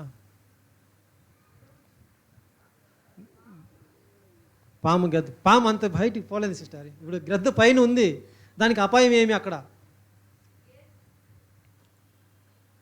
ఏజ్ కూడా దాటుకుని వెళ్ళిపోయింది. అది ఇప్పుడు అన్ని దాటుకుని వెళ్ళిపోయినాం. గ్రద్ద జాడ వచ్చి ఇప్పుడు ఎక్కడ ఉంది? పైన ఉంది. అది చాలా పైన ఉన్నత స్టేజ్లో ఉంది. ఆ సుడిగాలి కన్నా పైన ఉంది. చాలా ఆక్సిజన్ గురించి మాట్లాడాలంటే దానికి ముక్కు వచ్చి ఎంత సుడిగాలి వచ్చినా ఎంత ఇది వచ్చినా తన యొక్క ముక్కు డిజైన్ ఎలా చేయబడిందంటే ఎటువంటి ఒక శ్వాసకి ఇబ్బంది కలగకుండా ఉంటుంది అనమాట. ఇప్పుడు మనం చాలా వేగంగా వెళ్తే ఏమవుతుంది? శ్వాస తీసుకోవడం కష్టము. దానికి అలా లేదు డిజైన్, ముక్కు డిజైను. ఆ శ్వాసకోశాల్లో ఎంత ప్రెజర్ ఇచ్చినా, ఎంత ప్రెజర్లెస్గా ఉన్నా తనకు కావాల్సిన గాలి తను తీసుకుంటుంది. అలాంటి డిజైన్, ముక్కు డిజైన్ ఉంటుంది. మీకు పీపీటీ ఉంటే బాగుండు, నా వల్ల వేయడం కాలేదు కాబట్టి దాని గురించి అది బాధపడదు. ఇంకా పైనుంచి కిందకి దూకుతుంది కదా ఎర్రను పట్టుకోవడానికి, ఎంత వేగంగా వస్తుంది? ఫుల్ వేగంగా వస్తుంది. అది గురి పెట్టిందంటే గురి తప్పిపోదు. ఆ గురి తప్పిపోకుండా ఉండడం తెలియపరుస్తుంది. మన గురి ఏంటి? పరలోకం.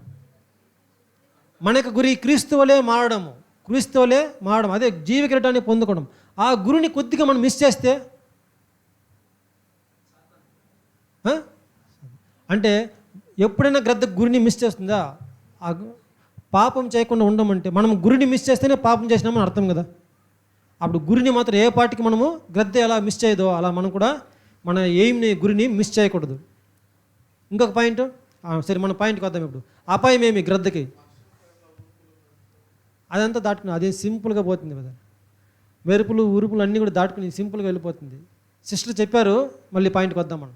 ఒక హంటర్ అంటే వేటగాడి దగ్గర మాత్రమే దానికి అపాయం ఉంటుంది. ఎప్పుడు అది కూడా వేటగాడి దగ్గర ఎప్పుడు అపాయం ఉంటుంది?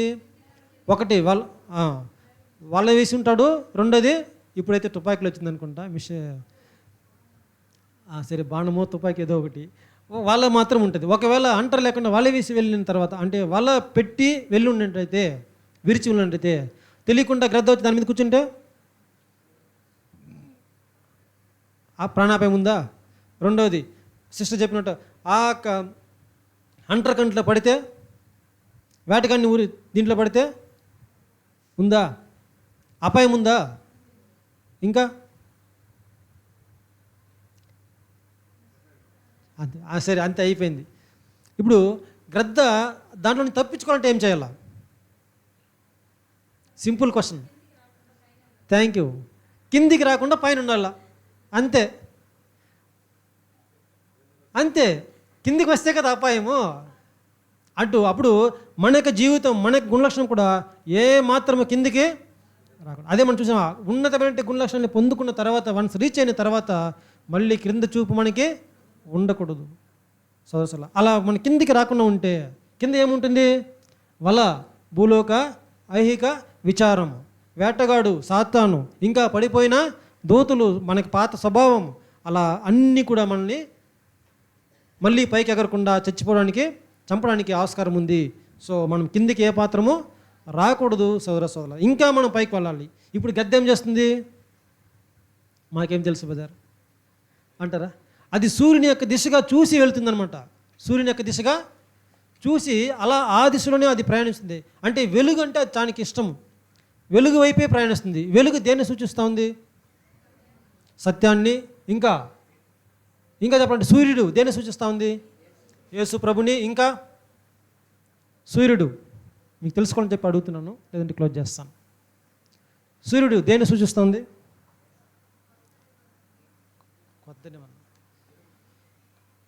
పరలోకపు తండ్రిని.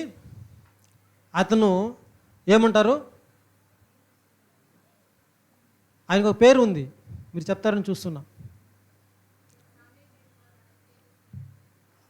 సమీపింపరాని తేజస్సులో జ్యోతిగలిని పిద అంటే జ్యోతిర్మయుడు. ఎవరు? తండ్రి. అంటే ఆయన పెద్ద సూర్యుడు. యేసుప్రభు గారు ఇంకొక సూర్యుడు ఉన్నాడు, వాడెవడు? ఆయన ఎవరు? సూర్యుడు ఇంకొకరిని సూచిస్తుంది బ్రదర్. కాదు, క్షమించాలి. మత్తయి రాసిన సువార్త 13వ అధ్యాయం 43వ వాక్యం. మత్తయి 13:43.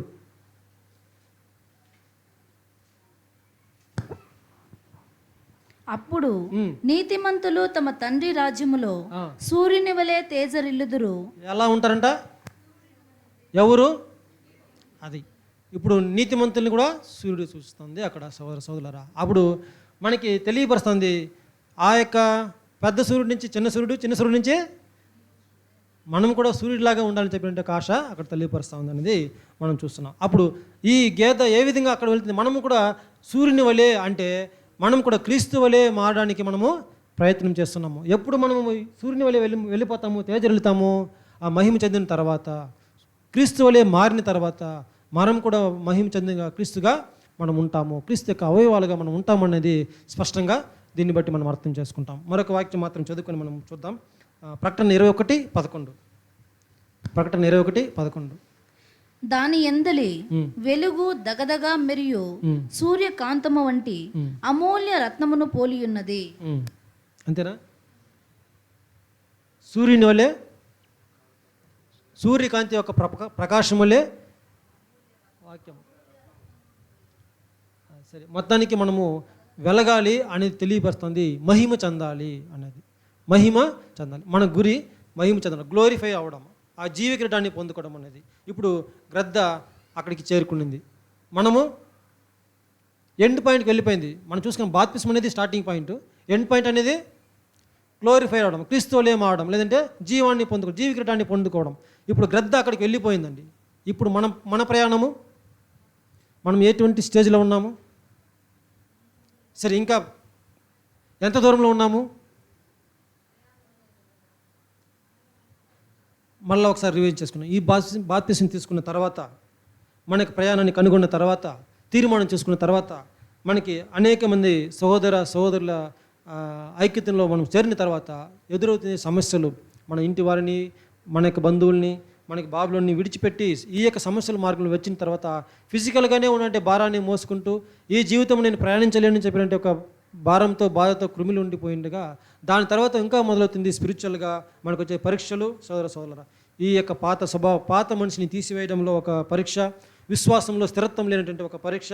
ఇంకా మనం చూసినట్లయితే మనం పూర్తిగా దేవునికి సమర్పించుకోవాలంటే ఒక జీవితంలో ఉన్నటువంటి మనకి ఒక అవరోధము, మనం ఇంకా ఉన్నతమైన గురి కాకుండా అల్పమైన బుద్ధి పెట్టుకుని జీవించినటువంటి ఒక జీవితము, మనం ఇంకా చూసినట్టయితే స్పష్టమైనటువంటి అవగాహన లేనటువంటి ఒక జీవితము, మన యొక్క గురి వేరే దిశగా మారిపోయేటటువంటి ఒక జీవితము, ఇంకా మనం చూసినట్టే ఈ యొక్క సత్యవాక్యాల్ని ప్రవచనాల్ని సరిగా అర్థం చేసినటువంటి ఒక స్థితి, ఇంకా మనం చూసినట్టే ఈ యొక్క లోకం నుంచి మనం ఇంకా వేరుపడిన ఒక స్థితి, ఇలాంటి అనేక సమస్యల్ని అధిగమించకుండా కృంగిపోయేటువంటి ఒక దశ, మనము అందరూ కూడా పడిపోయినటువంటి ఒక జీవితంగా ఉన్నాము అనేది ఇలాంటి శోధనలు ఎదుర్కొన్నప్పుడు మనకు జీవితం ఇవన్నీ కూడా అధిగమించి మరణిస్తాము. అధిగమించి కాకుండా చనిపోవాలనే భావన కూడా వస్తుంది. అయితే ఇక్కడే చనిపోతే ఏం కలుగుతుంది? పూర్తిగా చివరికి వెళ్ళి చనిపోతే, క్రీస్తు కొరకు మరణిస్తే, ఎవడైనా మీ యొక్క జీవాన్ని నా గురించి దారబోస్తే మీకు మరలేమవుతుంది? మీ యొక్క జీవము నా దగ్గర భద్రపరచబడి ఉంది సోదర.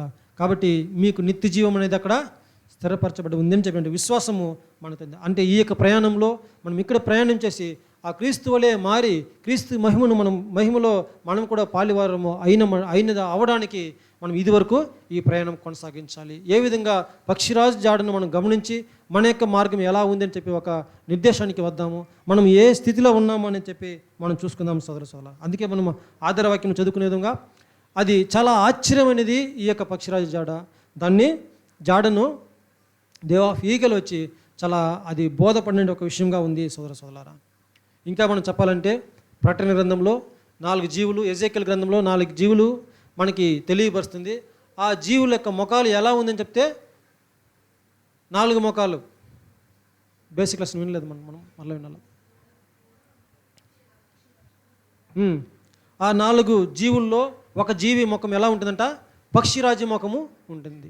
ఆ పక్షిరాజు ముఖం దేన్ని తెలియపరుస్తుంది? జ్ఞానం దేన్ని తెలియపరుస్తుంది? దేవుని యొక్క ప్రధానమైన ఒక గుణలక్షణం ఈ పక్షిరాజు. ఆ గుణలక్షణం పక్షిరాజే మనం ఇప్పుడు ఈ చూసినటువంటి పక్షిరాజు. అప్పుడు దేవుని యొక్క జ్ఞానము, ఇది ఒక జ్ఞానం అంటే, ఈ ఒక ముఖం అంటే, ఈ యొక్క మార్గము మనకి పక్షిరాజు వల్లే మనకి తెలియపరుస్తుంది సోదరులారా. అప్పుడు ఇవన్నీ కూడా చాలా స్పష్టంగా మనము చూడడానికి దేవుడు మనకు కృప చూపించాడు. ఇప్పుడు మనమందరూ కూడా ఈ యొక్క మార్గంలో మనం ఇంకా ప్రయాణించడానికి ఏ విధంగా బలాన్ని పొందుకోవాలి, ఏ విధంగా మనకి జీవితం ప్రయాణాన్ని ముగించుకోవాలి, ఎంత దూరం మనం ప్రయాణించున్నామని చెప్పి స్పష్టంగా అర్థమైంది అనుకుంటాను. కాబట్టి ఓపిక ఉన్న మీకు అందరికీ కూడా నా యొక్క హృదయపూర్వక వందనములు తెలియపరచుకొని దేవుడు ఈ యొక్క అవకాశం ఇచ్చి మనతో పాటు తన యొక్క వాక్యాన్ని అనుగ్రహించి దాన్ని అర్థం చేసుకోవడానికి, దాన్ని కొనసాగించి మనం మహిమ చెందడానికి కూడా దేవుడు కృప చూపించను గాక.